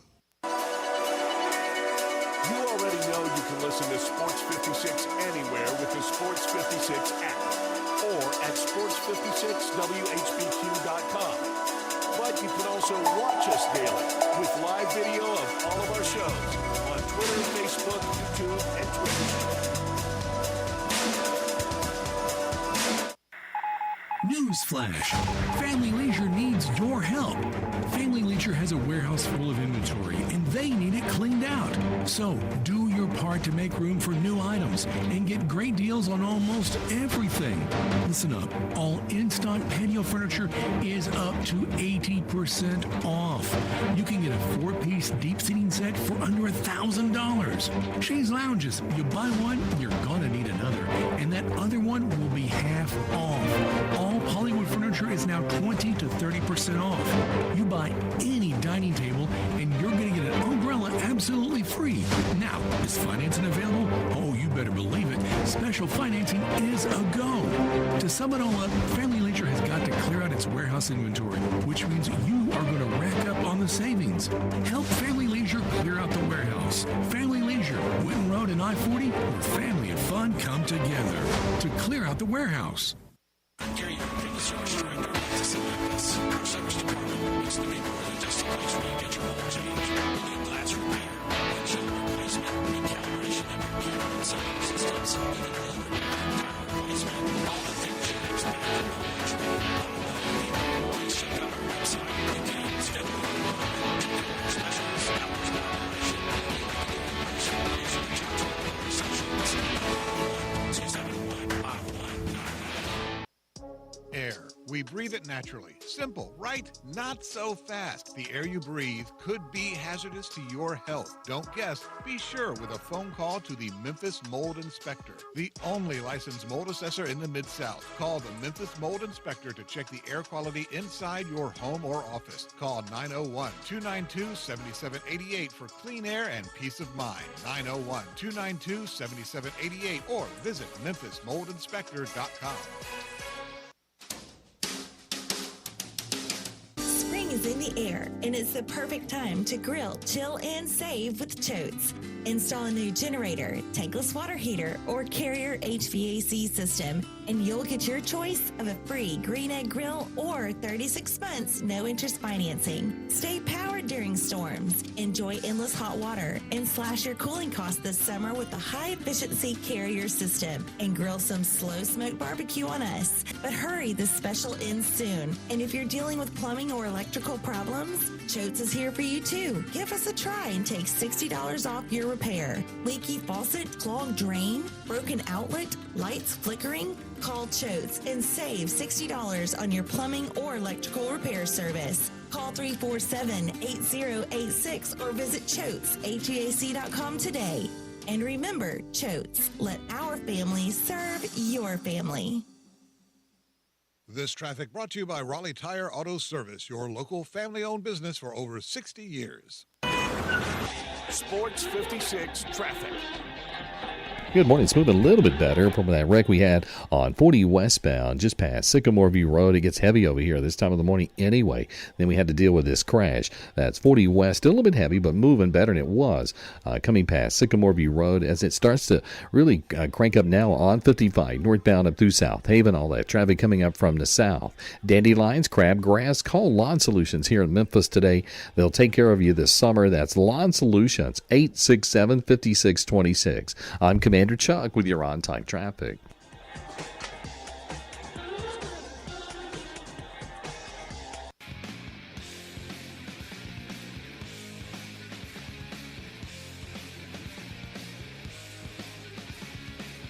Now back to Sports 56 mornings on Sports 56 and 98.5 FM. This hour is brought to you by James Gaddis Jewelers. To reveal the full spectrum of dazzling color. Here once again, Greg Gaston and Eli Savoy.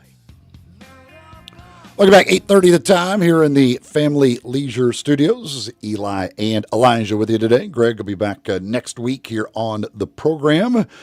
To open the show today, talking about last night's thrilling Summer League game between the Grizzlies and the Jazz, which came down to the wire and came down to maybe a millimeter. I don't know. I have no idea if G.G. Jackson's foot was on the line or not. Not sure anybody actually knows, but they called it a 2. And so the Grizzlies came up 1 point short in the loss last night, 112-111. The final, they lose to the Utah Jazz. They'll wrap up Salt Lake City Summer League tonight before they head on to Vegas for the big Summer League out there. And talk a little Grizzlies, Summer League, off-season, what's been going on. It is the Grizzlies sideline reporter, Rob Fisher, of course, does stuff with Grind City Media, has the Night Court podcast as well, and he joins us now on the program. What's up, Fish? Not much, Eli. How are you doing today? I'm fantastic. What a thrilling Summer League game last night, which was not something I really expected to say very often. Well, we started the post-game show, and I asked the question, can you have a heartbreaker in Summer League? I don't know, because it might be even more heartbreaking to have to go to overtime. So, but it was thrilling. That was fun. It was a weird finish, and Gigi almost ties the game at the buzzer, but I guess his foot was on the line, or I mean I don't know if they know if it was on the line or not. I just don't think they had enough to overturn it. So Grizzlies fall last night in Summer League, and the sky's falling today. Yeah, it's terrible. With the fact that the game had already taken 2 hours and 20 minutes, I think everybody wanted to know overtime. Like, let's get this game over with. What was it? 71 fouls? 77. 77 fouls? Oh, my gosh. 77 fouls, and the Grizzlies had, 46? Yes. Wow. They had a guy foul out. Fouling out of a Summer League game when you get 10 fouls is hard. Yeah, but Meshack sure was on a nice, he was on a nice pace right from the get-go. That was one of the craziest Summer League lines I've ever seen. To have 9 assists, and to have 10 fouls, and then to fill it up and have some rebounds and have some steals and have some blocks, but to have so what do you take from that line? I mean, I would imagine I could probably have a couple of steals and maybe a block if I was given 10 fouls, I'd give it a shot at it. So I don't know what to make of it. He was active. He was certainly active in his first game with the Grizzlies last night. The thing about Meshack, and this, in college, this was the way he was. Like I said this earlier, nobody wants to play defense more than Jahmai Meshack. Like, he loves playing defense. You can see it. Like, as soon as he comes in the game, like early on, he got matched up with Filipowski, and like he loves those situations. Like, he thrives on that. Now he's gonna have to learn how to do it without fouling. And he might be a great guy in the NBA postseason when they don't call fouls anymore. Like, he might be the greatest defender ever. But you can't teach that willingness to play defense that he has. No, and the thing that I like about both second round picks for the Grizzlies is that they played a lot of basketball. They played a lot of college basketball. Mm-hmm. So they know how to play the game. They come in ready to play. They come in older than a lot of the guys they're playing here in Summer League. So I like that. I like when you take a second round guy to have a guy that's got the experience. And I think the Grizzlies did that with these 2 second round picks. And they're both guys that want to play defense, Meshack especially. So, that's good. That's how you're going to get yourself on the floor. That's how you're going to earn yourself some minutes, and by playing defense and having that sort of intensity on the defensive side. So, I don't know.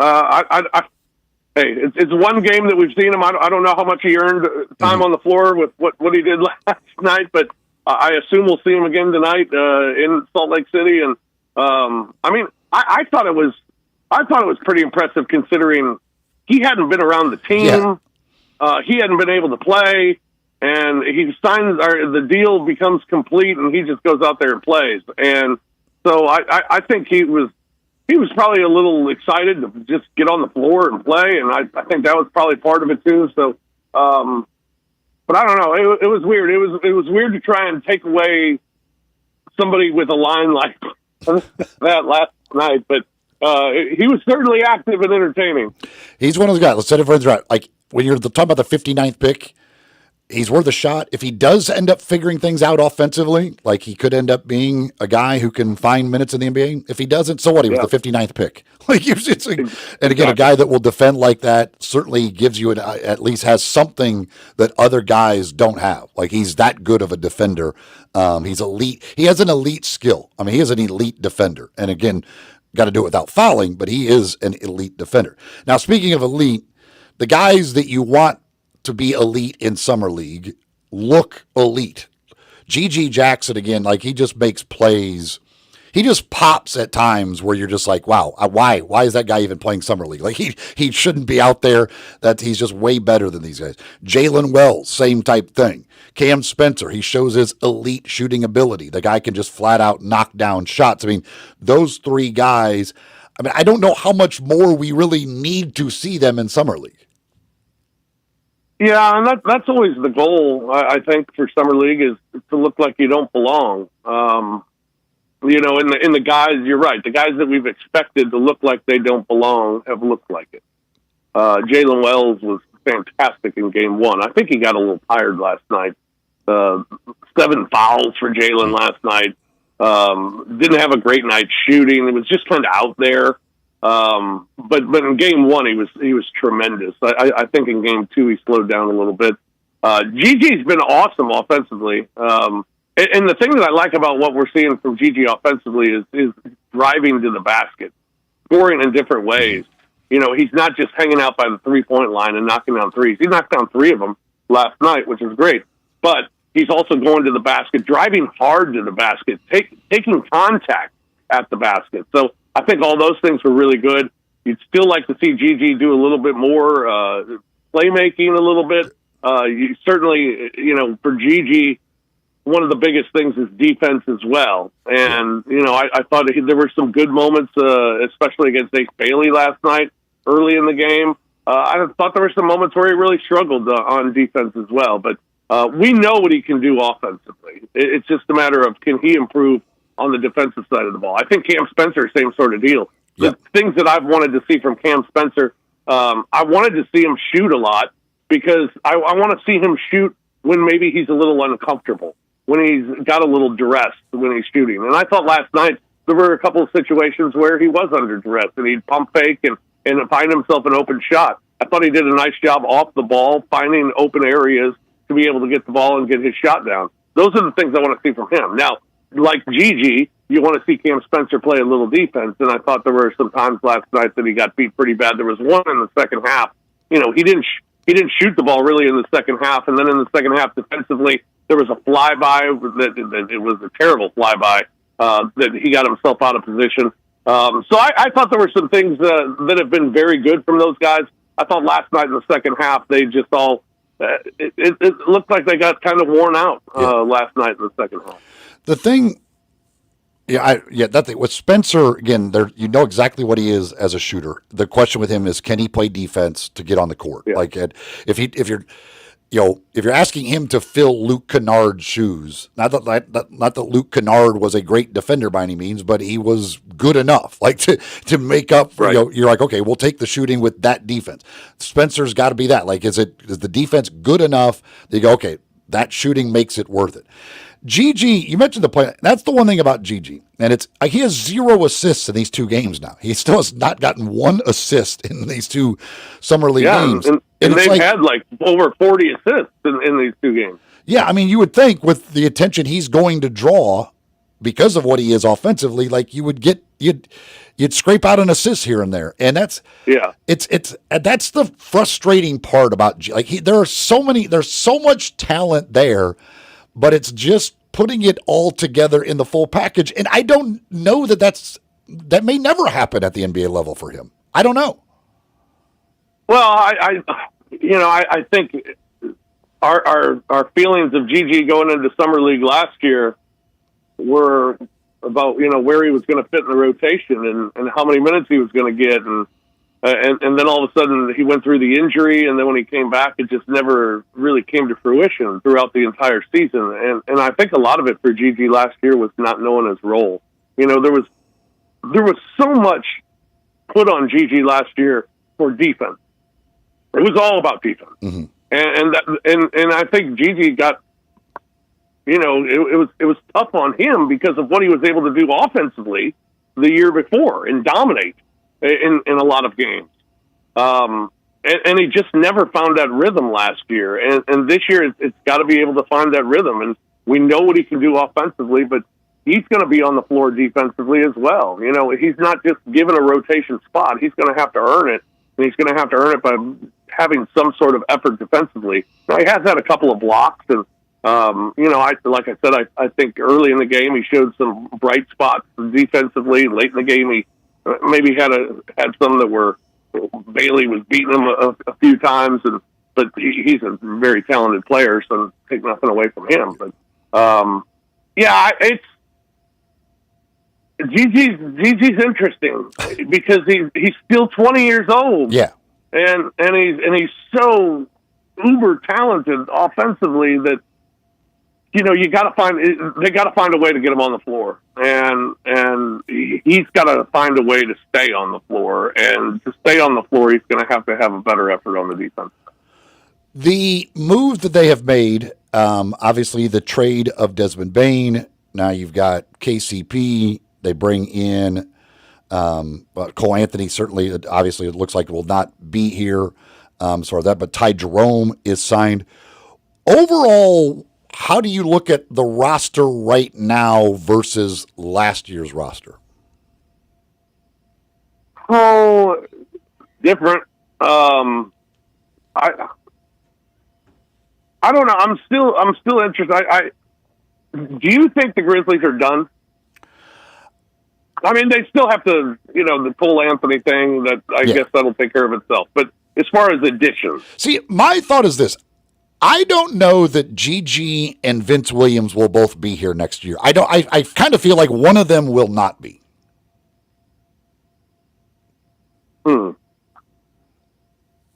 Yeah, I that's. Because there's certainly not minutes for both of them. There definitely is not. There's no way they could both get minutes. I don't think next year. Yeah, that's going to be interesting come training camp. That battle, Vince is an interesting guy too because of the injuries last year. I don't know if he was ever healthy. Yeah, it didn't feel like it. So, how's he going to look? How's he going to respond this year? And can he be a much better player? It'll be an interesting battle in camp. As far as the team construction, I like it.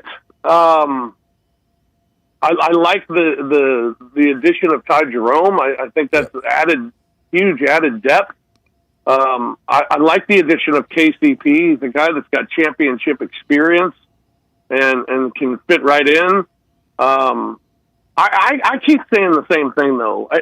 As far as the construction of the roster, as far as all the moves that have been made, with Zach Edey being out, we can sit here and we can talk about Ty Jerome and his role with this team. We can talk about Jock Landale and if he's going to be starting in place of Edey for the first however long Edey's going to be out. Is KCP going to start? Is Coward going to get a crack at the starting lineup? Is Jalen Wells back in the starting line? All of the questions that we have about this team and all the questions we have about the construction of this team, to me, it still comes down to one thing. Will this team be better? To answer that question, it comes down to how many games is Ja going to play? Yeah. No, there's no doubt. Ja and Jaren have to be on the court. It all comes down to that. If Ja and Jaren are going to each play 70 games, I feel really good about the team and feel really good about the construction of the team. If Ja's going to play 50 games, well, Grizzlies are going to struggle to make the playoffs. So I think it all comes down to what we get from Ja Morant. Yeah, there's no doubt. Like that will always be the case. Like I said it yesterday. If Ja and Jaren are both eligible for postseason awards, I think they're probably a playoff team. Yeah, there's a potential for if like all of the other things pop. Like if KCP bounces back shooting, like it goes back to what he was at Denver rather than the year he had last year, and last year just becomes kind of an anomaly, and you throw that out, and he goes back to being a 40% 3-point shooter. If Coward pops the way some people think he could with his athleticism and things, then with Ty Jerome, because Jerome gives you kind of the ball handler minutes and things that Desmond became better at it, but he's not like Ty Jerome's a better ball handler and facilitator than Desmond Bain was going to be. So if KCP and Coward can make up for some of the shooting, Jerome's making up for some of the shooting, but also the playmaking. Like you look at it and you go, if all of those things pop, you've certainly made up for the loss of Desmond Bain. But yeah, and I think one of the big things you said there too, Eli, was the ball handling. It's something this team needed to get drastically better at. And I think they have gotten better this offseason. So that's a big part. You're right. Dez, credit to Dez. He was as good as you could have expected as far as the guy that you put on the ball as much as you did. Luke Kennard, same thing. Luke had these games where he was having big assists, but they were not good ball handlers. They were not. And it cost the Grizzlies in a lot of games. Their ability to handle the basketball, especially in the fourth quarter, they weren't able to do it. So I think they've gotten better in that area. and that's an area that drastically needed to improve. Well, it goes back to the games that Ja misses. Like if Ja is going to miss a bunch of games, like you have to have somebody other than Scottie Pippen Jr. who can play the point and feel pretty good about it. Yes, and last year they had guys that were just, they put them in that position and they did okay with it. But I mean, I didn't like when Dez was on the ball because you want Dez off the ball so he could have shot. He'd be more available for shots. Same thing with Luke Kennard. When Kennard was on the ball, it was like, all right, I like Luke Kennard getting me 6 assists and 6 rebounds, but I like better when Luke Kennard is giving me 15, 16 points. And that just wasn't the case. And the same thing with Dez. I love Dez getting those 9 assists or 9 rebound games, and those were always impressive. But I needed Dez to get more than 14 points. I needed Dez to get 20. And hopefully having more ball handlers, guys will be more in their position where they can flourish in what they're supposed to do. Are you as big on what Houston and Denver have done as what I am? I think both of those two have been the two clear-cut Western Conference winners, although the Clippers, if they end up getting Bradley Beal, the Clippers are getting up there in my mind as well. Yeah, they are. I love what Houston's done. I think I like what Denver's done more than what Houston's done, only because Houston, it was kind of a total reconstruct of what they had. So there are questions when you do that, of how it's going to fit together. There are certainly questions of how many games is Kevin Durant going to play. Exactly. That's a big question too. So, but I like Denver because they didn't really reconstruct the roster. They just really supplemented their roster and added pieces that fit in really well. I hope Jonas stays. I think that'd be a huge pickup for the Denver Nuggets if they're able to keep Jonas Valanciunas. But we'll see what happens there. But I think I like Denver a little bit better, but not to say that Houston. Oh, we just lost Rob Fisher. All right, well. Not sure what happened there, but we were going to wrap up with him anyway. But not sure exactly what happened with Rob Fisher there. But nonetheless, his point, again, in his point on Houston, yes, the Kevin Durant health will be the biggest factor as far as Houston is concerned, just the same way as Ja's health is with the Grizzlies situation. All right, Fish is back with us. I'm not sure what happened there, Fish, but you got cut off. But yeah, you were talking about Denver and that situation. That I mean, if Jonas would be a nice thing for them to have if they can make that work out and keep him. Yeah. I think that's what they've done. They've improved their depth and just I think you improve with Cam Thomas over Michael Porter. You've got a Bruce Brown's come back to the team to add some depth and a comfortable place for him. He can have a bounce back year. So I like what Denver's done. I think those were moves that were necessary for them and to get out of a little staleness. I think that they had to spend last season. Yeah, I think to get Cam Johnson and his contract versus Michael Porter Jr. and that contract, I think that was genius stuff. I look at Michael Porter Jr. Not that Michael Porter Jr. is a bad player, but it's kind of like the Desmond Bain contract. Like it becomes that the contract is a little too much for what they are. Michael Porter Jr., what sort of roster is he going to be playing with? Oh, gosh. He'll be able to shoot a lot. Man. And I mean, it's like Michael Porter Jr. and a bunch of rookies. He'll have that night. He'll have those nights where he gets hot from 3-point range. He's going to score 50. Because he'll shoot 12, 13 threes a game. Like he's got that ability. It's just it's the and maybe the playoffs he was bad. Maybe that was the shoulder injury. I don't know. But again, like when you're talking $40, $45 million for Michael Porter Jr., that starts getting way too much for that. And to go get Cam Johnson at $20 million, that was a great deal for Denver. Fish, as always, man, we appreciate you. You'll be doing pregame and postgame tonight? Yeah, that's right. We get underway at 5:45 tonight on Grind City Media app or the Grind City Media YouTube channel, and we got the game as the Grizzlies take on the Philadelphia 76ers. We'll have pregame, postgame, halftime for you as well, and so check that out. It'll be interesting tonight because this third game in Salt Lake City usually means 5 dudes that you've never heard of before are going to play. Exactly. And you'll be doing the same for the Las Vegas games? And same for the Las Vegas games. Yeah, we'll have them all on Grind City Media and with pre and half and post game as well. All right, check Fish out with that. Of course, the night court. Any new night courts dropping soon?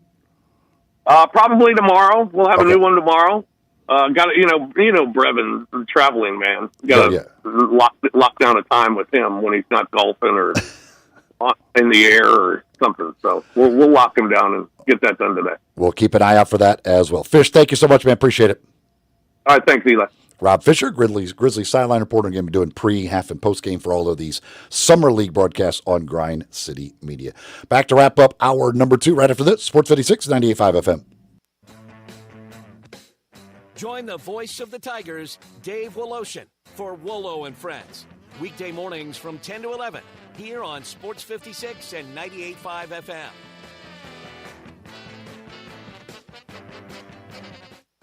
Here's what sets NST Law apart. They don't just work in Memphis, they ride for Memphis. From school fundraisers to courtroom battles, they show up where it matters. And when someone in this city gets hurt, NST goes toe-to-toe with insurance giants. No fear, no favors. It's not just the law to them, it's loyalty. And if you ever need backup after a crash, NST's got your back. NST is the way to go. Call 683-7000 or check out nstlaw.com.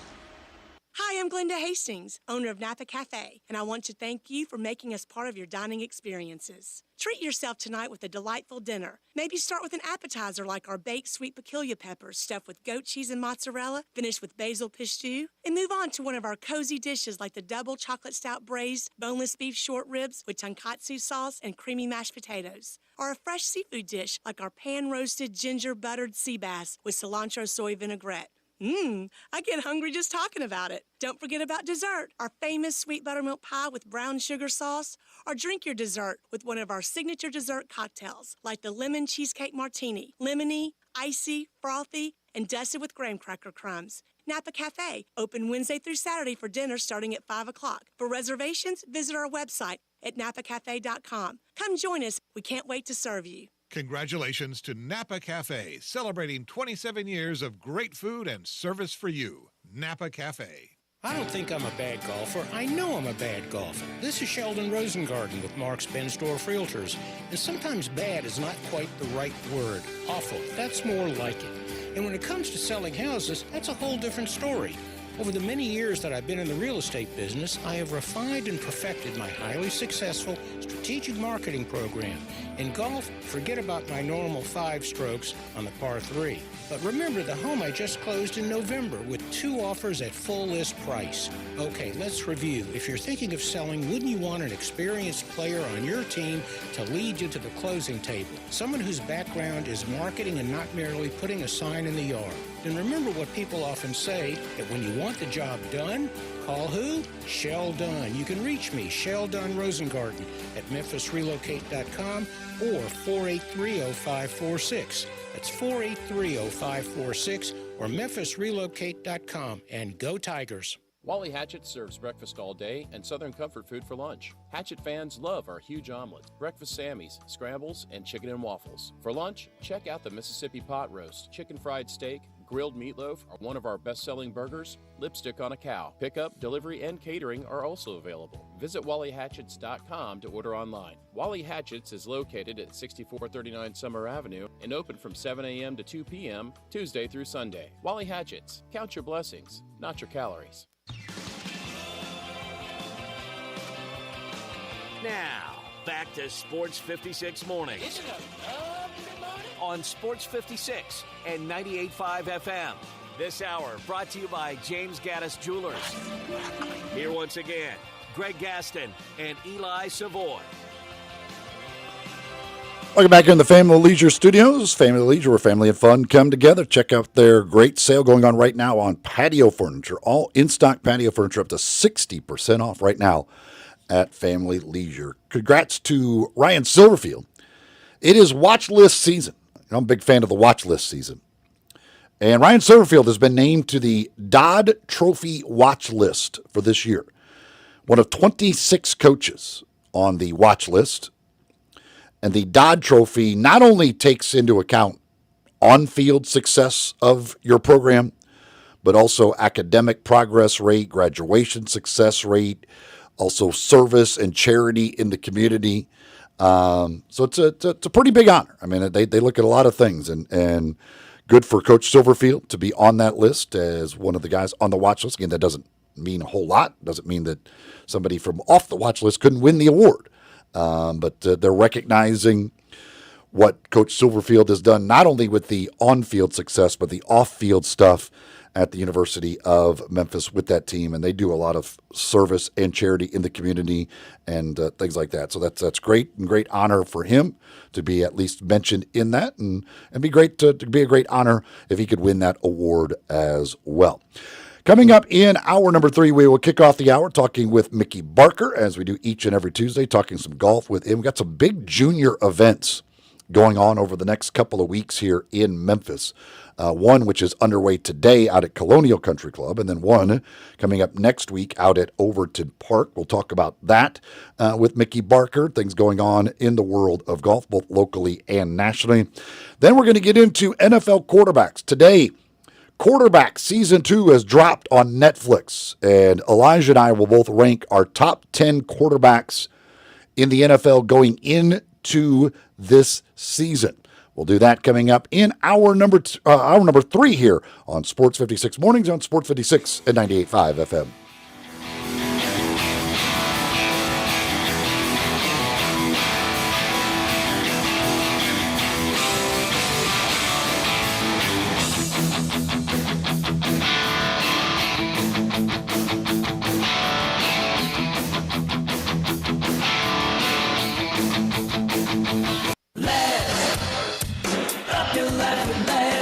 Surprise the family with a new club car and experience the best golf cart in the industry. A new golf cart is perfect for cruising the neighborhood, enjoying yourself at the lake, turning heads on the course, and just having something reliable to use around the yard. Ladd's has you covered with new and used golf cars. The new club car Onward, available in electric or gas and a variety of colors and features. Ladd's goes beyond the green. Whitten I-40 or online at lads.net. Tito's Handmade Vodka is America's favorite vodka for a reason. From the first legal distillery in Texas, Tito's is 6 times distilled till it's just right and naturally gluten-free, making it a high-quality spirit that mixes with just about everything. From the smoothest martinis to the best Bloody Marys, beyond the bottle, Tito's has gained a reputation for giving back, teaming up with nonprofits around the world to serve its community and do good for dogs. Make your next cocktail with Tito's and learn more at Tito'sVodka.com. 40% alcohol by volume, namely 80 proof, crafted to be savored responsibly. At Jason's Deli, when you're dining in or picking up curbside, you can expect wholesome food and no surprises, just delicious sandwiches, crisp salads, and quick quality meals made with the freshest ingredients and no artificial trans fats, MSG, high fructose corn syrup, or artificial colors and dyes. Around here, a lot of thought goes into what we put into our food and what we take out of it, because you're not just taking a bite, you're getting a taste of who we are. New items are constantly being created to expand our menu for all tastes and special diets with vegan and gluten-free options available. Convenience and on-time delivery you can count on. It's just a click away at jasonsdeli.com, so whether you need to feed 5 people or 5,000, the team at Jason's Deli, they have the credentials and the commitment to keep you satisfied. Freshness is nearby at Jason's Deli, with locations at Ridgeway in the Park Place Center, Poplar and Highland, Germantown Road in Cordova, and on Goodman Road in Olive Branch. Jason's Deli. It's wholesome food and no surprises. Gary, take us director to Memphis. Our service department makes the neighborhood a destination where you get your oil change. We need glass repair, windshield replacement, recalibration of your gear and sound systems, even delivery, tire replacement, all the things you expect from an oil change. Please check out our website at www.check out our specials, hours of operation, and please reach out to our receptionist at 271-5199. Listen each and every Sunday morning at 11 to join Ottawa Presbyterian Church for worship. Ottawa is a PCUSA church located in Midtown Memphis. This traffic report brought to you by Triangle Meat Company, feeding Memphis since 1967. Open 8 to 5, Monday through Friday, 4790 Summer Avenue. Trust Triangle Meat Company. Sports 56 traffic. Good morning. Finally moved a stalled vehicle that was in a terrible spot just a few minutes ago on Bill Morris Parkway westbound, right at Kirby. It's moving a lot better than it was over here on 40 westbound near Sycamore View Road where we had that earlier crash. But there's still a lot of volume coming down through there passing Witten Road, Sycamore View Road on 40 going westbound, left over from that earlier crash. Hey, Dandelions, Crabgrass, Lawn Solutions here in Memphis says give them a call today. They'll make your yard look beautiful this summer. Lawn Solutions, 867-5626. I'm Commander Chuck with your on-time traffic.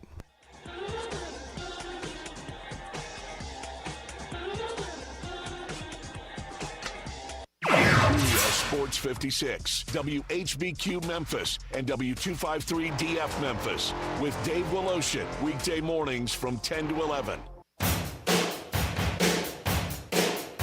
Now back to Sports 56 mornings on Sports 56 and 98.5 FM. This hour brought to you by Jenkins Floors and More. Here once again are Greg Gaston and Eli Savoy. Welcome back, 9:02 the time here in the Family Leisure Studios. Family Leisure, where family and fun come together, 2120 Witten Road. Good to have you back with us here. Eli Savoy, Elijah Seeger's with you. No, Greg, he'll be back on the program coming up next week. Going to be another hot, humid day out there. Possibility of some storms popping up. Basically the same thing we see each and every day this time of year. Hopefully the rain will miss us, and you can get some golf in today if that is what you are in the mood for, as it's time to talk a little golf. It's time to hit the links and talk some golf. It's Mickey and friends. Mickey Barker, administrator of golf for the Bluff City, joins Greg and Eli each week. Now here's Mickey Barker with Greg and Eli.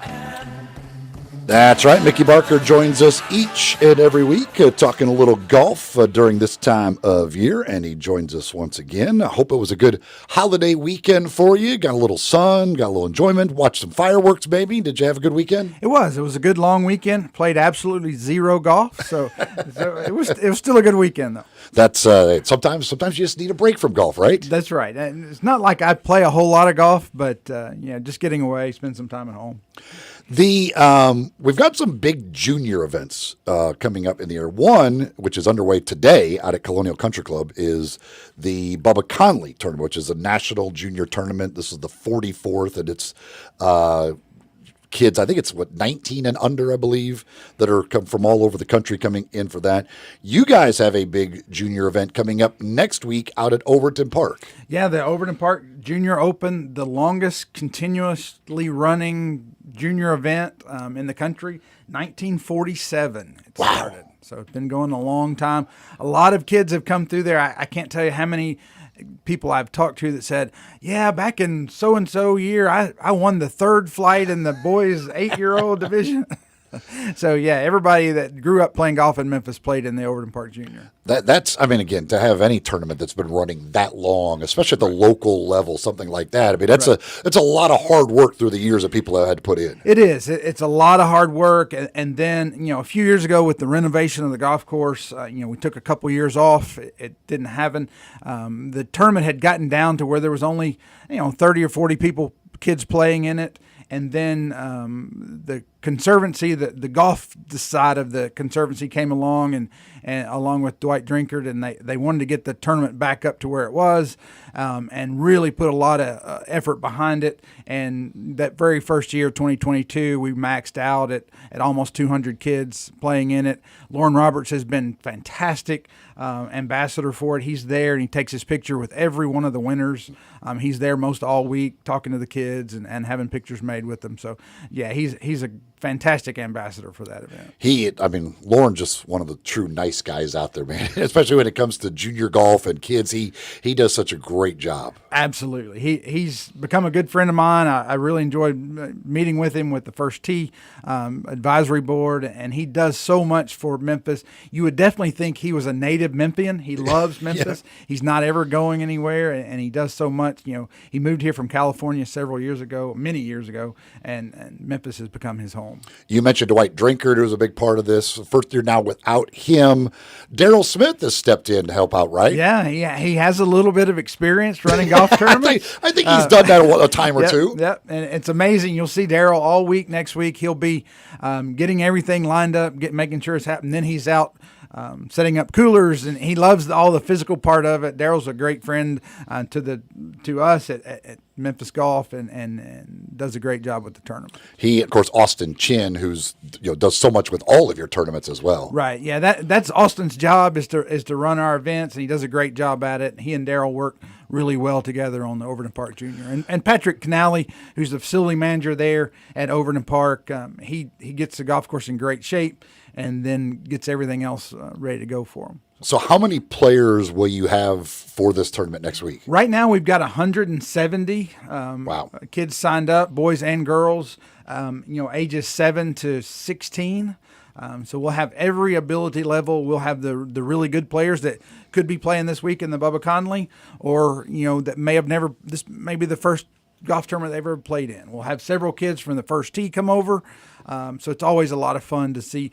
You have different flights within those age groups. You'll have some really competitive golfers. They'll shoot under par for the 9 holes. And then you'll have others that they'll struggle a little bit, but they'll have a lot of fun. It's really cool how it works. You have the first day is stroke play. So they'll flight everybody inside their age groups, and then they'll break into match play for the rest of the week.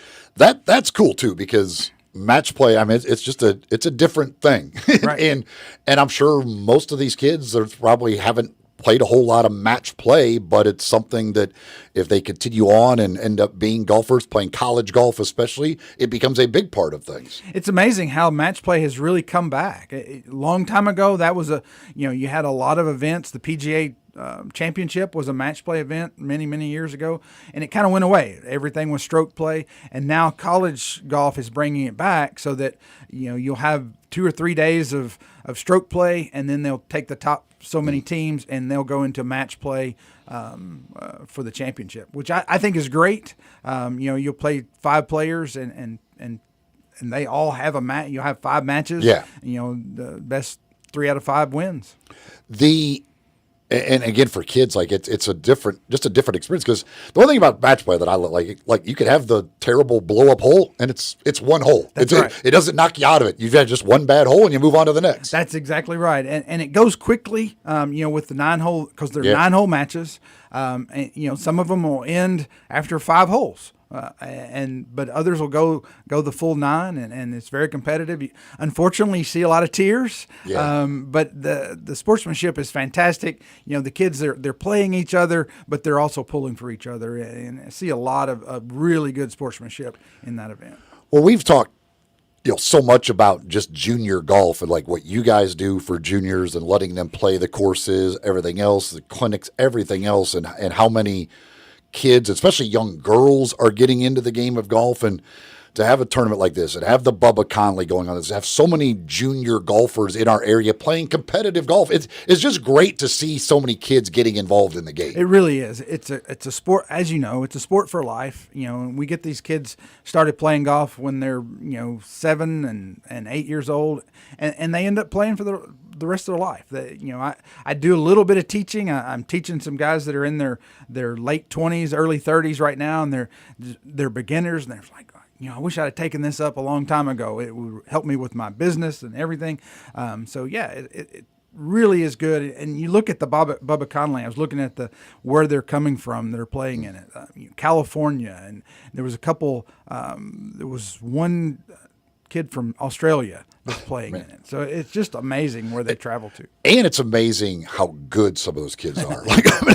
I play Colonial Country Club. That's a hard golf course. I can't wait to see the scores that they post out there. I mean, it's like some of these kids are it's amazing how far some of these kids are hitting it and just how good they are.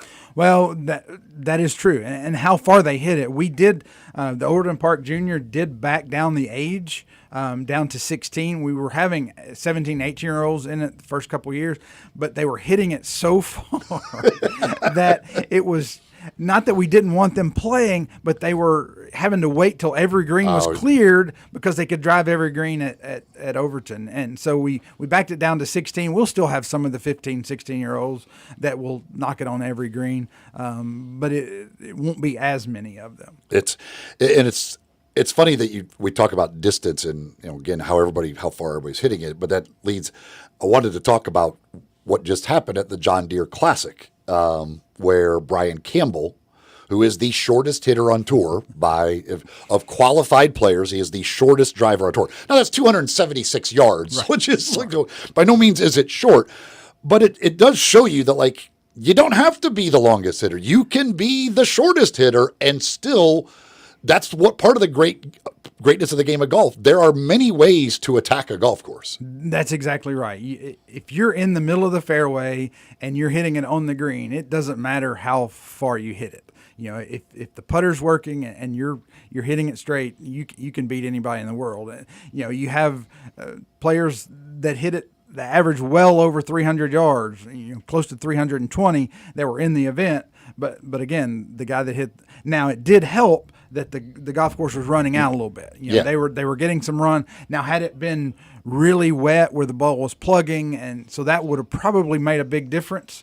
But since the ball was running a little bit, it helped him get there. It's funny because they interviewed him before the final round, and they said, "What do you got to do?" He said, "I got to rely on my putting." And that's like the short game can be the great equalizer. Like if you're making putts and you're getting up and down every time you miss greens, again, it makes up for a lot of that lack of distance. Right, but if you're missing greens, it sure does. By the end of the day, you're either going to be completely worn out or you're not going to be still under par. And I give him credit because when he snap hooked the one on 15 out of play and made double bogey, I was like, he's done. Like there's no chance. And again, in match play, that's easy to put behind you. In stroke play, you're like, did I just blow this tournament with 3 holes to go? And the dude bounced right back and was fantastic down the stretch. Yeah, it's amazing how strong they can be mentally. Like for me, that would have been tough. That would have been really tough. I would have been done. I'd have been done. I think I would have been too. Yeah, it was tough. And it goes back to like starting younger and just the lessons like golf can teach you, like dealing with adversity, frustration, things like that. Like on the golf course, you learn to deal with that because you just have to. Like when you have that double bogey on number 4 and you got to figure out how do I put everything together for the rest of this round. That's great for these kids to learn those types of lessons. Absolutely. And that goes along with what we're doing, what I say we, helping a little bit with the First Tee. The First Tee does here so well. It's teaching these kids to play golf. They understand how to play golf. They understand how to act on the golf course, what to do, but teaching them life skills, just exactly like you said. When you have a double bogey or something like that pop up in your life, then you don't just go to pieces. You come back and you make it work. And I found it interesting with Campbell too. He finished 40, 45 minutes before the final groups, and they kept showing him. He's just sitting there in the clubhouse watching it, and they're like, man, I think I'd be out there hitting some golf balls getting ready. Like it looks like there's a good chance you're going to be in a playoff. And then once it became certain he was going to be in a playoff, and he still just sat there. And as he said, I just needed a mental kind of break. Like I just was cool down, take a mental break. It's hot. I don't want to be out there banging balls. I just wanted to kind of relax. And obviously it worked. He went out there and striped one down the middle and made an easy par on the playoff hole. Yeah, I guess people are different. Many years ago, Kenny Perry was in the PGA Championship, and he had finished well ahead of Mark Brooks at Valhalla. Was the hometown kid, and he went to the booth, and he didn't go hit golf balls. He talked to the guys, and they were like, don't you need to? Well, no, I did. But it didn't work for him. He came back out and really made a mess of the playoff. But each person is different, and for him, he just needed to take a break and hang out. Yeah, it's always when it works. You go, yes, he made smart choices. If he had blasted one out of play, they'd be like, yeah, see, he should have been hitting golf balls, all that stuff. That's exactly right. Yeah. The interesting thing about Campbell, he gets his second win this year, and I don't know what it says about the tour and the players. Like it's just bizarre to me. We have 3 guys now this year on tour who had never won before this year, who have multiple wins this year, which is. Does that just talk about how deep the tour is? What if anything, what does that say about the tour? To me, I think it says a little bit more about, you have the elevated events, and all of the big boys play in the elevated events. I think Brian Campbell won the Mexico Open. He actually beat Potgieter, who won last week. So I don't know if it says that, the lesser events like that one and the John Deere, which I hate to call it a lesser event because it's a great tournament, the the guys at the top of the tour are not playing in those events, which gives guys like Brian Campbell and Pike Geeter and those guys a better chance. So I kind of think that's where it's at more than anything. And that's the thing. I'm like, because I look at that thing. It's you got Campbell, you got Ryan Fox, you got Ben Griffin, and they the events they've won have not been. Although Griffin was one of the ones he won an elevated event. I think it might have was. been. Yeah, he beat Scheffler. He held him off at Colonial, I believe it was. So you've got one, but for the most part, it's been those other events that these guys win, and certainly yes, it's not against the same type of fields, but it is. When you look at the multiple winners on tour, you've got Campbell, Fox, Griffin, Sepp Straka, who's kind of the middle guy. Like he's a guy that's had some wins, something, and then Rory and Scotty Scheffler. That's a weird group. It is. You have the very top, and then you have kind of the middle of the pack guys, or guys that you haven't really heard much of. And the thing too with Campbell, he was on tour. I think it was 2016. Then didn't have his tour card for 8 years. He was ready to give up the game, but ends up getting his tour card, wins multiple tournaments. Ben Griffin did give it up for a while, got into like finance or whatever, came back and has multiple. So it's like these are guys who were literally teetering on being out of the game, now multiple time PGA Tour winners. And maybe that just, they see there is other things other than the tour. They go out and they experience that for a little bit, and maybe it takes a little bit of pressure off of them because they know, okay, if I don't make it this time, I have something else I can do. That first time when you're out there, man, what in the world am I going to, I've only played golf my entire life. What am I going to do? But maybe by seeing that they can do some other things out there, takes a little bit of pressure off, and they can, live up to their potential. Yeah, that is a good point because, when you first get, I can't imagine that first time you get your tour card. Like, because you've built your whole life. That's all you've been working for is this moment. You've had a ton of people who've probably supported you financially, everything else. Like, I've got to do this. And now you get that opportunity. It's like, I can't screw this up. I can't imagine the amount of pressure you feel that first year when you're on that tour card trying to keep that tour card. Yeah, I really can't.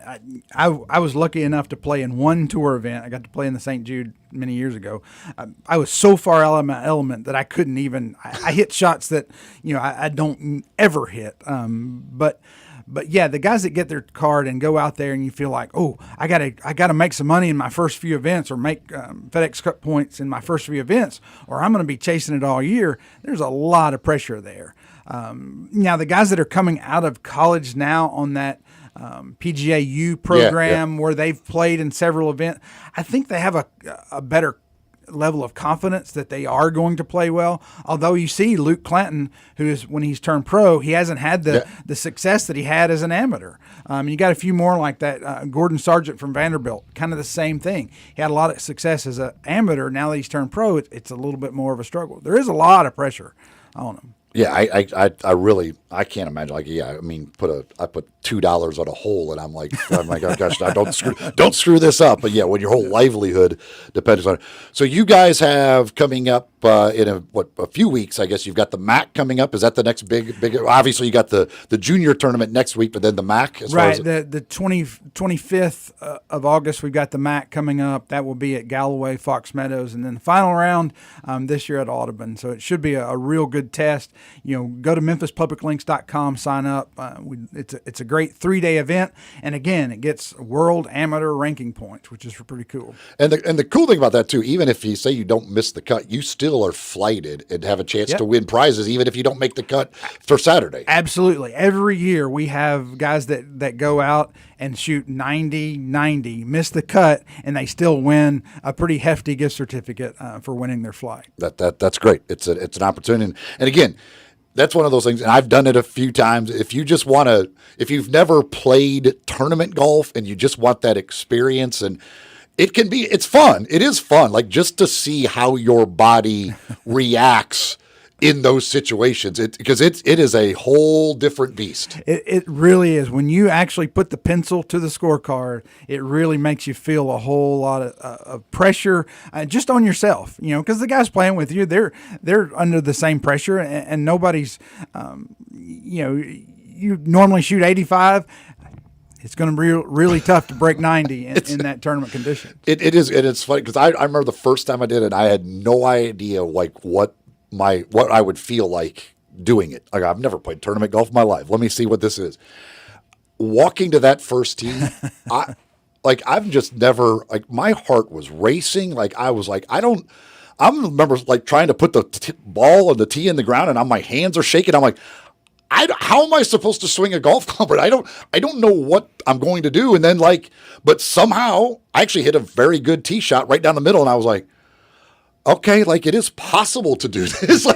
But you have no idea. You really have to rely on that muscle memory a little bit, because when you get nervous like that, I remember playing college. One of my teammates, it was his first college event, and he was a really good player. And he came over to me and he said, when I go to tee off, make sure you're at the tee. And I said, okay, I'll be there. He said, because if my ball falls off the tee, you're going to have to put it back on, because I got no chance. Yeah, but I encourage folks out there, if you, again, and you don't have to be a great golfer by any means, but if you just want to test yourself just to see what it's like to play tournament golf, the MAC is a great opportunity to do it, and it's just a lot of fun to go just see what your body will do, and make sure you know the rules of golf, because that comes up. Like, that's another thing that you get out there and you're like, oh, I don't even know what the rule is in this situation, because it's not something I've ever had to deal with where I make sure exactly I'm doing this the correct way. Absolutely, and we will do our best, as long as we have good weather, to play the ball down, play USGA rules. So that adds a little bit more pressure, because most people don't. You roll it around and get a good lie, but when you start playing it down and counting every stroke, it's a lot of fun, and see how you hold up. He is Mickey Barker, the administrator of golf here for the city of Memphis, that joins us each and every Tuesday here on the program. Mickey, look forward to again next week, and again that big junior tournament coming up next week. It'll be a lot of fun. Yeah, we'll be on Tuesday. Get a report from the Overton Park Junior. 697-9695. Make your home safe, comfortable, and up to date with Tech for You. Stop struggling with tech. Call 697-9695. Veteran-owned and operated Tech for You. Technology simplified. Hey, it's Cavino and Rich. And whether you're heading to the office, kicking back to watch the game, or enjoying a night on the town, Travis Matthew has you covered. They create versatile apparel designed to make you look and feel your best, wherever the day takes you. From performance-driven styles to everyday essentials for both men and women, Travis Matthew bridges the gap between style and comfort. Ready to elevate your everyday? Visit TravisMatthew.com and get 20% off your first order when you sign up for email. That's TravisMatthew.com. NST's been taking down insurance giants for over 35 years. Big firm power with hometown heart? Yeah, they don't play. It's that combination that has helped them win billions for their clients. NST is the way to go. Call 683-7000. Ole Miss Rebel Yell is back. The Rebel Yell Hotline Radio Show is back on WHBQ Sports 56 and 98.5 FM. Every Monday night at 6, hear the latest news on your Ole Miss Rebels with Yancey. Please help the children by dropping off essential school supplies for the school year. You can drop them off at First Metropolitan Financial Services at 6295 Summer Avenue. Help children by helping stuff the bus. This traffic brought to you by Raleigh Tire Auto Service, your local family-owned business for over 60 years. Sports 56 traffic. Good morning, T-Dot. Still out here assisting with a couple of earlier accidents. A little bit more volume on 240 East and westbound up by Walnut Grove, passing Poplar as it cranks up now on 385 Billmore Parkway. A little more so here from Riverdale all the way up to 240 way. A little more so here from Riverdale all the way up to 240 as you come past Hickory Hill and Ridgeway. Dandelions Crabgrass Lawn Solution says give Hickory Hill and Ridgeway. Dandelions Crabgrass Lawn Solution says give them a call. That today, the new season of Quarterback has dropped on Netflix. I can't wait to get home today and start watching it, as a matter of fact. And I'm not even sure how many episodes there are, but it's they did Quarterback 2 years ago, in which they had Patrick Mahomes, Kirk Cousins, and Marcus Mariota as the three guys that they followed for the entire season. I mean, you get some great access, all kinds of great. It's absolutely outstanding. Peyton Manning and Omaha Productions, a big part of the ones that do this. Then last year, the report was they really couldn't find quarterbacks that were willing to do it. to give them that access, or enough quarterbacks that were willing to do it. So they did the receiver one, which they did. It was Justin Jefferson, George Kittle, Deebo Samuel. Was there another one? I didn't watch the receiver one. Oh, so it was, what's his name? From Detroit. Amon-Ra St. Brown? Yes, Amon-Ra St. Brown. I can't remember if there was maybe. It feels like there was maybe one other one, but it was outstanding as well. Like it just, I mean, these things are always so well done, and you just to see these guys, the access you get on the field is great because they're constantly mic'd up and everything else, but it's also to see just them off the field, all of those things. So this year they have gone back to quarterbacks, and it will be Joe Burrow, which is surprising to a lot of people because Joe Burrow tends to be a very private guy. So a lot of people were very surprised that Joe Burrow was willing to do this. But again, and Joe Burrow during the season last year had his house broken into by that group that was breaking into houses of these big time celebrities, including John Morant and others. And so you see during this, from what I've seen from people who screened it, that you get to see when he found out about his house being broken into, kind of his reaction. So you get Joe Burrow, you get Jared Goff, of course, the Lions, the great year that they had last year, but then the disappointing finish, and especially for Goff, the disappointment in that NFC Championship game. So you got them, but a great year, and he had a great year and all that stuff. And then you get Kirk Cousins, who had the strange year of the Falcons go out and draft Michael Penix, and then by the end of the year, Michael Penix Jr. takes over as the starting quarterback for Kirk Cousins. So we get to see that whole situation unfold and how that affects Kirk Cousins and everything else. So I think it's three quarterbacks. I think that'd be great as far as what last season was and how that will play out, and to get to see that, I think will be absolutely outstanding. But decided that in honor of the dropping of quarterback today, that Elijah and I would do our ranking of the top 10 quarterbacks in the NFL going into this year. Now, this is based on who you would want running your team this season, and just how you would rank them 1 through 10. Again, the top 4, I would assume we both have the same top 4. Now, there might be some difference in order within that 4, but I don't know that you could even possibly argue the top 4 quarterbacks in the NFL right now. Then there it gets a little, the next couple I wouldn't be surprised if we kind of agree on. But then as you get to the bottom of this top 10, it gets a little difficult to try and figure things out. They're trying to determine age versus some of the younger guys, some guys who didn't have great year last year, and you're like, okay, do I really trust that guy now? But all right, so Elijah, first of all, give me your top 4 in order, because I assume we're gonna have the same 4, and I just want to see how close the order is. All right, starting at my number 1, I have Patrick Mahomes at number 1 going into this next season. Strongly considered my number 2, though, who is Josh Allen. At number 3, I have Lamar Jackson, and at number 4, I have Joe Burrow. Okay, so that is it. First of all, yes, I do agree. Mahomes, I think Mahomes has to be 1. I mean, the guy's just won too much. He takes his team to the Super Bowl every single season. Like, you can't. While those other 3 guys are great, and they've had unbelievable years, and they had unbelievable years last year, and some of them may have had better numbers than Patrick Mahomes last year. The bottom line is, at this point, you can't say you would rather have somebody else quarterbacking your team than Patrick Mahomes. He just wins. The dude wins way too consistently. So I've got Mahomes 1. But I've got Joe Burrow 2nd. Like, I just think, I look at Joe Burrow and what he did last year and what he's done every single year. The defense was terrible, but that dude I just have full confidence in Joe Burrow.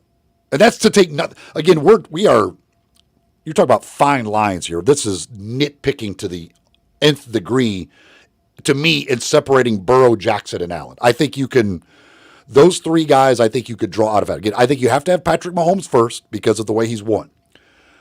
Burrow, Allen, Jackson, Allen, Burrow. I don't care what order you go, 2, 3, 4. I don't think I don't have an argument against it or necessary for it. I got Joe Burrow second.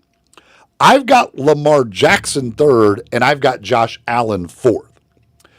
There is, again, when we're just nitpicking and finding the separators here, there is still something, just a slight thing in me about Josh Allen that sometimes I just don't know if I trust him. Like I just, and he didn't turn the ball over last year, so I should probably trust him, but there's always that thing of like, is he going to turn it over in the wrong spot or in the wrong situation?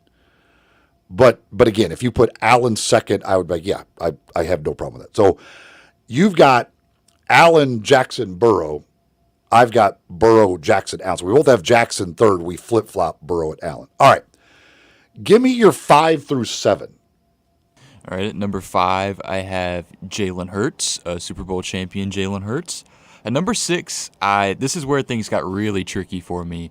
I went with Jaden Daniels at number 6 going into this year. And at number 7, I have Jordan Love at number 7. That may be a little higher than you have him. Okay, now that's I do believe that if you're doing these rankings, I do believe most people would have Daniels and Hurts at 5 and 6, one way or another. I actually have Daniels 5 ahead of Hurts. I get it that Hurts has won a Super Bowl and Daniels has played 1 year in the NFL. But if you're asking me which one I want as my quarterback going into this year, I would take Daniels over Hurts. I think Jaden Daniels, what he did last year was just like mind-blowing. I think he is so good. And while Hurts is good, there's no doubt. Obviously, he won a Super Bowl. I mean, I look at what Saquon Barkley did for that team, and I'm like, okay, well, yes, if you give me Saquon Barkley, that's going to change my mind a little bit at quarterback. But, so again, not to say Hurts is bad, but I actually give Jaden Daniels the nod over Hurts.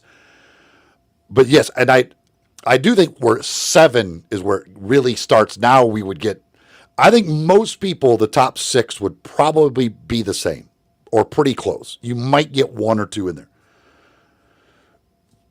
I've got Jared Goff at number 7.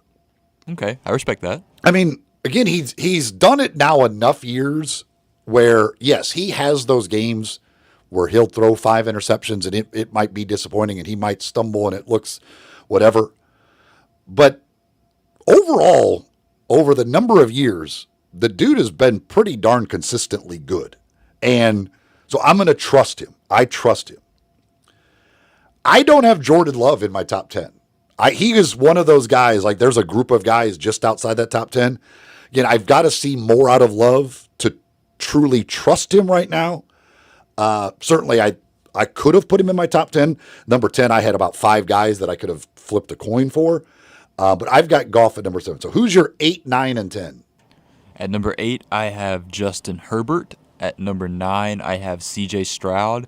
And at number 10 is where I have Jared Goff. With him, I had him this low only because I'm a little hesitant without Ben Johnson to see what he can do if his production can remain the same. Now that is a great point. I mean, we will see. Like, yeah, after this season going into next year, it might completely change because I do think Ben Johnson is fantastic and was huge for Jared Goff.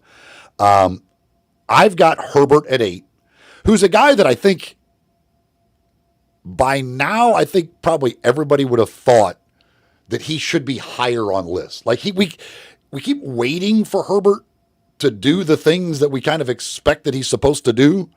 And he's still not quite there. Like it feels like something's missing.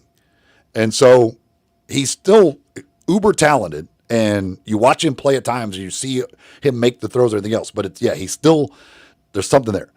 I've got Matthew Stafford at 9. Respect. I just still trust the guy. Like I just do. Like, I don't know. Like he's done it. He's won at the highest level. Again, like you look at the postseason last year, he was the team. They were the ones that came closest to beating the Eagles. Like I don't know. I just fully feel like I can trust Matthew Stafford. And if he's quarterbacking my team, I feel like he's going to keep me in it.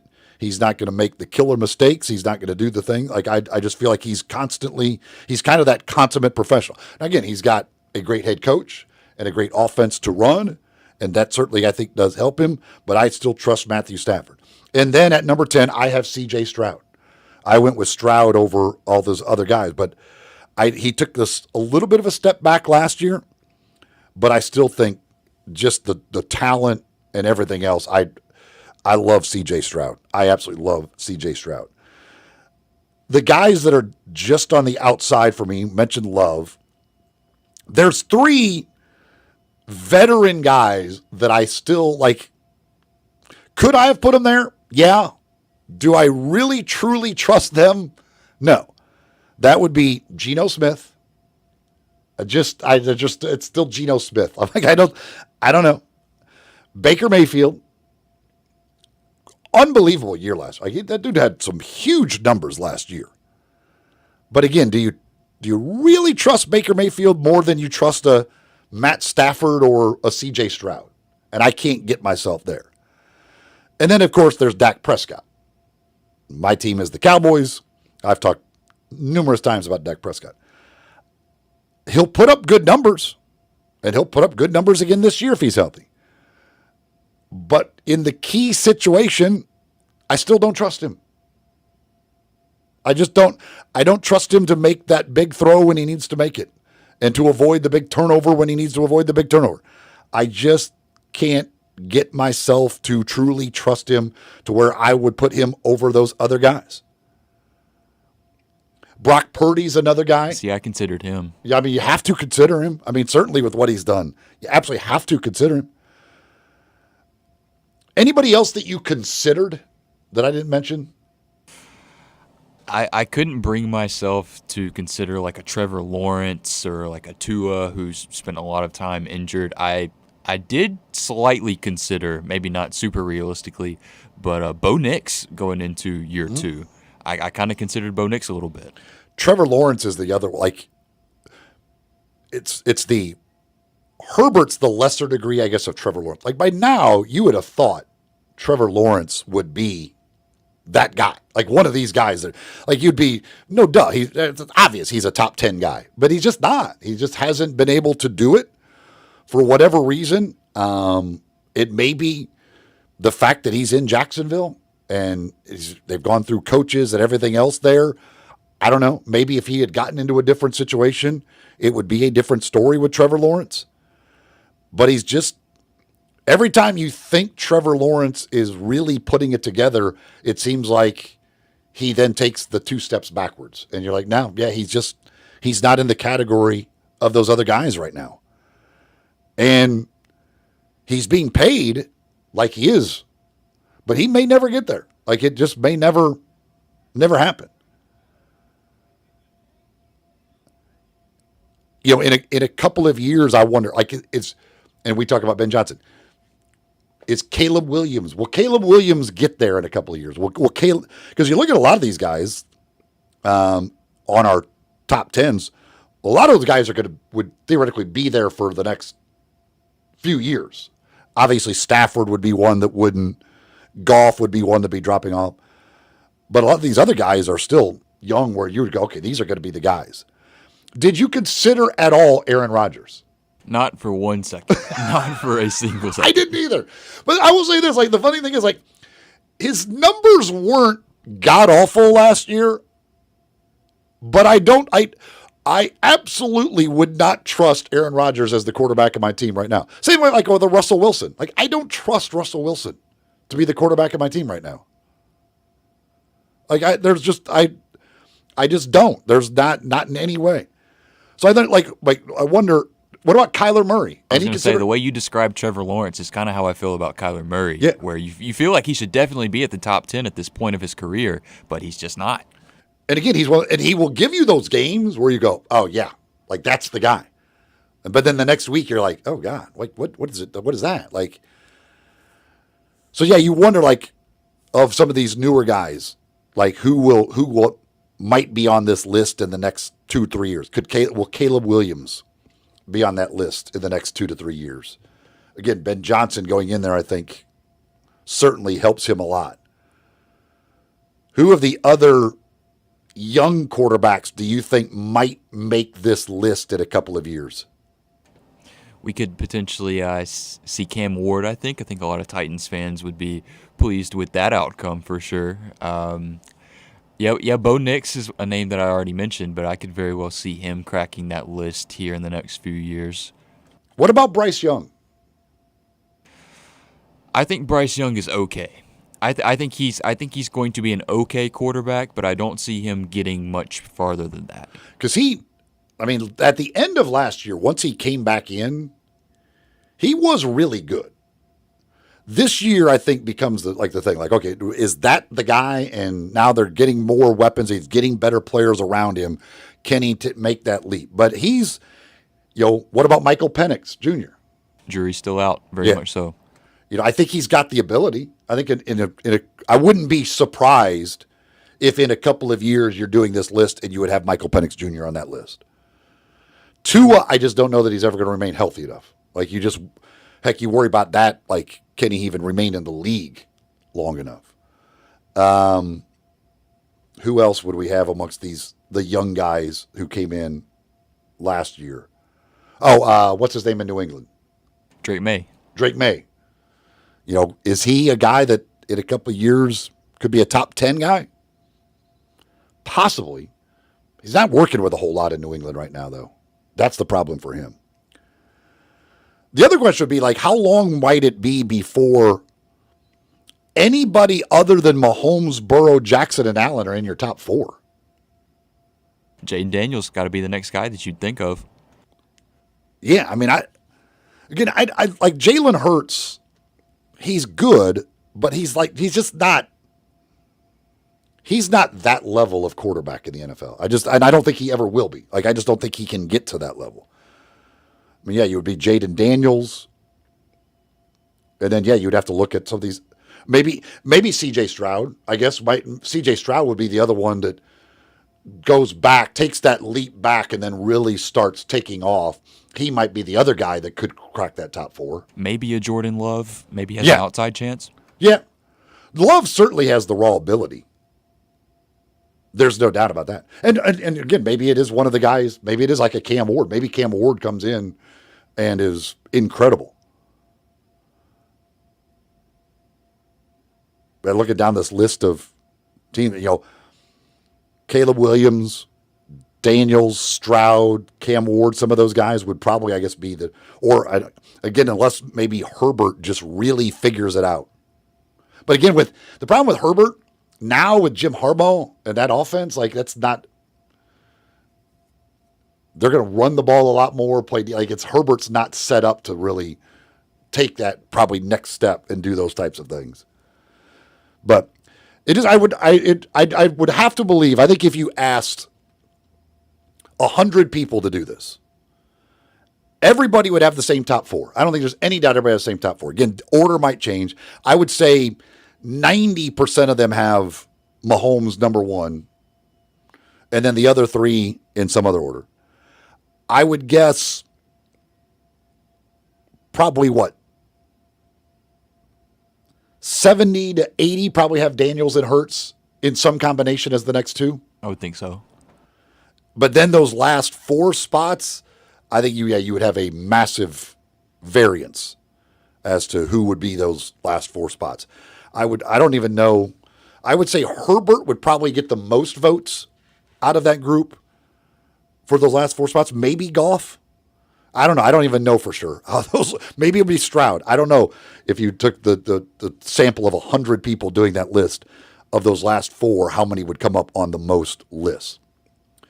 Folks, if you're thinking about breakfast, you'd be thinking one place, and that is Sunrise, with the original location on Jefferson Avenue, Sunrise East on Poplar Avenue. Fantastic breakfast. Fantastic lunch as well. But the breakfast with their biscuit sandwiches, the kitchen sink, the breakfast bowls, so many different options, all delicious. The lunch menu with great sandwiches and salads for you to choose from. Ryan Trim and Craig Blondis and Roger Sapp, that group, man, they know what they're doing. They know what they are doing, and they produce great food for breakfast and lunch at Sunrise. Go online, sunrise901.com. You can order online. make it very simple for you in the morning. You don't have much time to grab some breakfast on the way to work. Well, go online, order there, and then when you stop by to get it, you just pop in the side door, grab it, and you're on your way. So it takes you no time whatsoever, and you can get some of that great food. Heck, cater for the office. That'll make you a big hit around the office. Cater some breakfast for the office, or cater some lunch from Sunrise for the office. That'll make you a big hit around the office. No doubt about that. Against Jefferson Avenue, that's the original. Sunrise East on Poplar Avenue in East Memphis. For breakfast and lunch, it is Sunrise. Wrapping things up right after this, Sports 56, 98.5 FM. Broadcasting from the Family Leisure Studio, we are Sports 56 and 98.5 FM.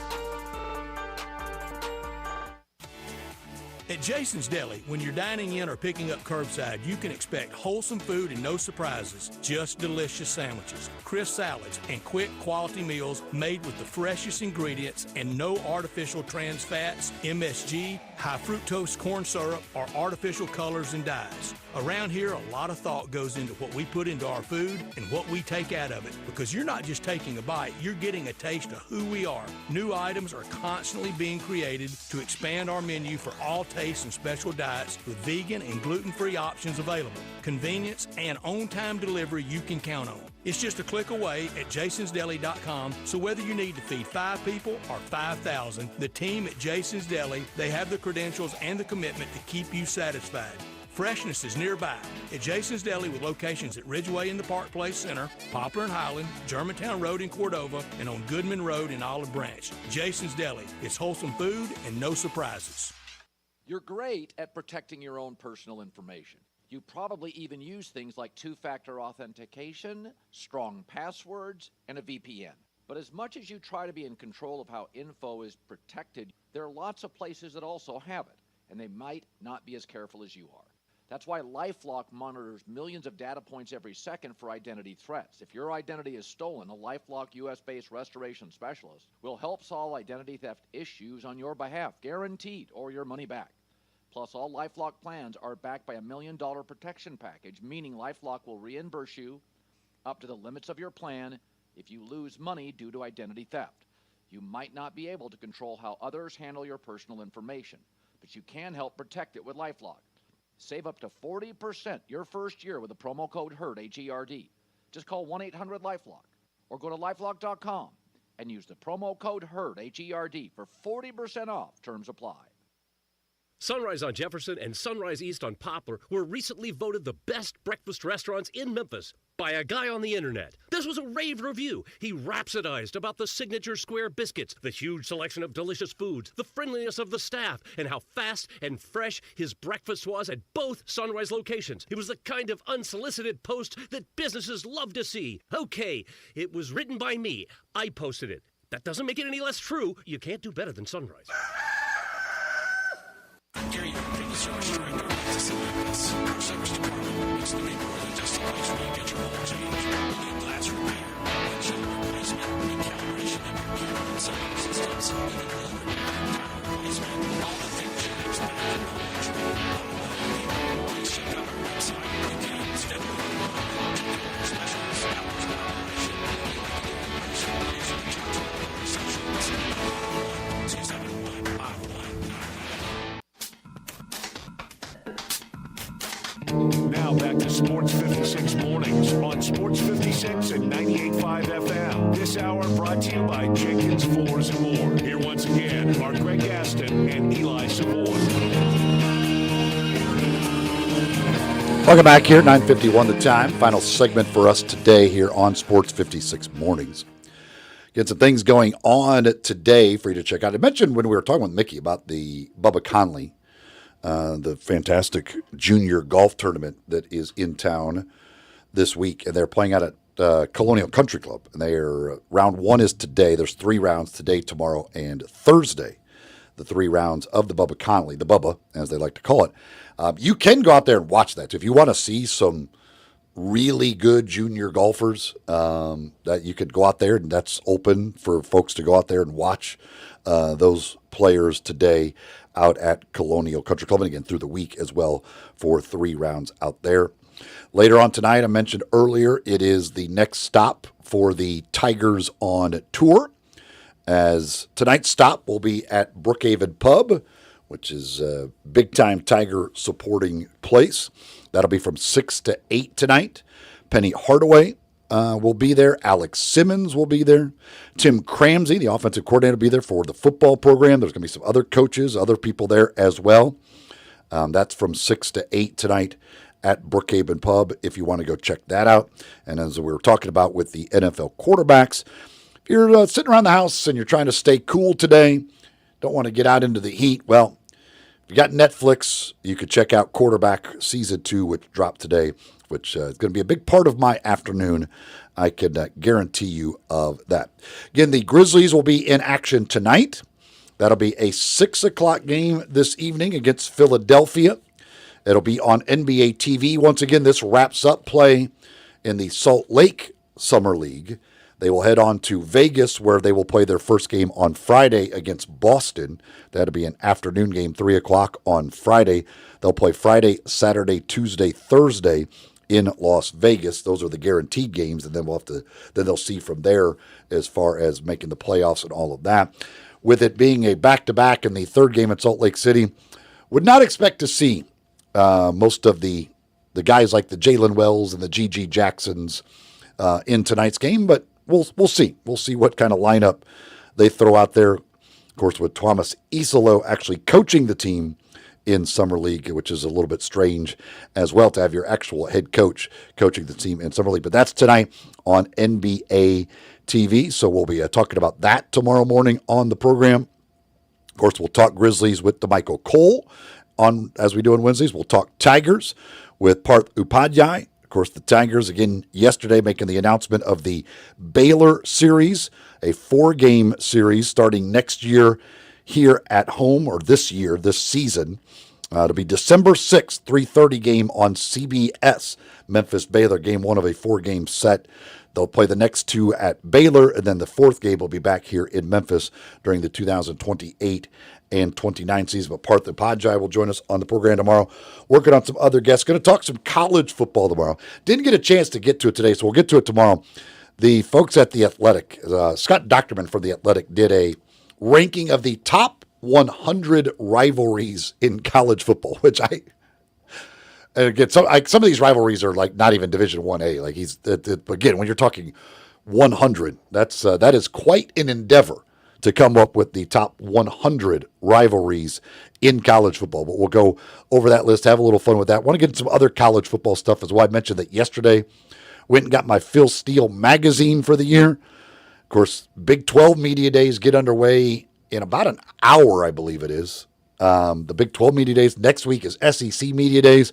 So it's kind of gotten those college football, got the college football blood stirring a little bit. So I wanted to get into some college football stuff coming up on tomorrow's program, including those rivalries and some other things as well that we'll get into on tomorrow's program. Say a big thank you to James Piercy from SpaceCityScoop.com. Talked to Houston Rockets with him earlier in the program. Rob Fisher joined us to talk Grizzlies. Mickey Barker talking golf. Of course, you can always check out all our interviews, all of our programs broken down hourly. All you got to do is go to the website, sports56whbq.com, and go to the podcast section. You can find all of the shows broken down hourly on a daily basis. So anytime you miss anything, you can find it there. Just if you subscribe to the podcast, it makes it very easy. It's loaded right for you each and every day, every single hour there for your listening pleasure.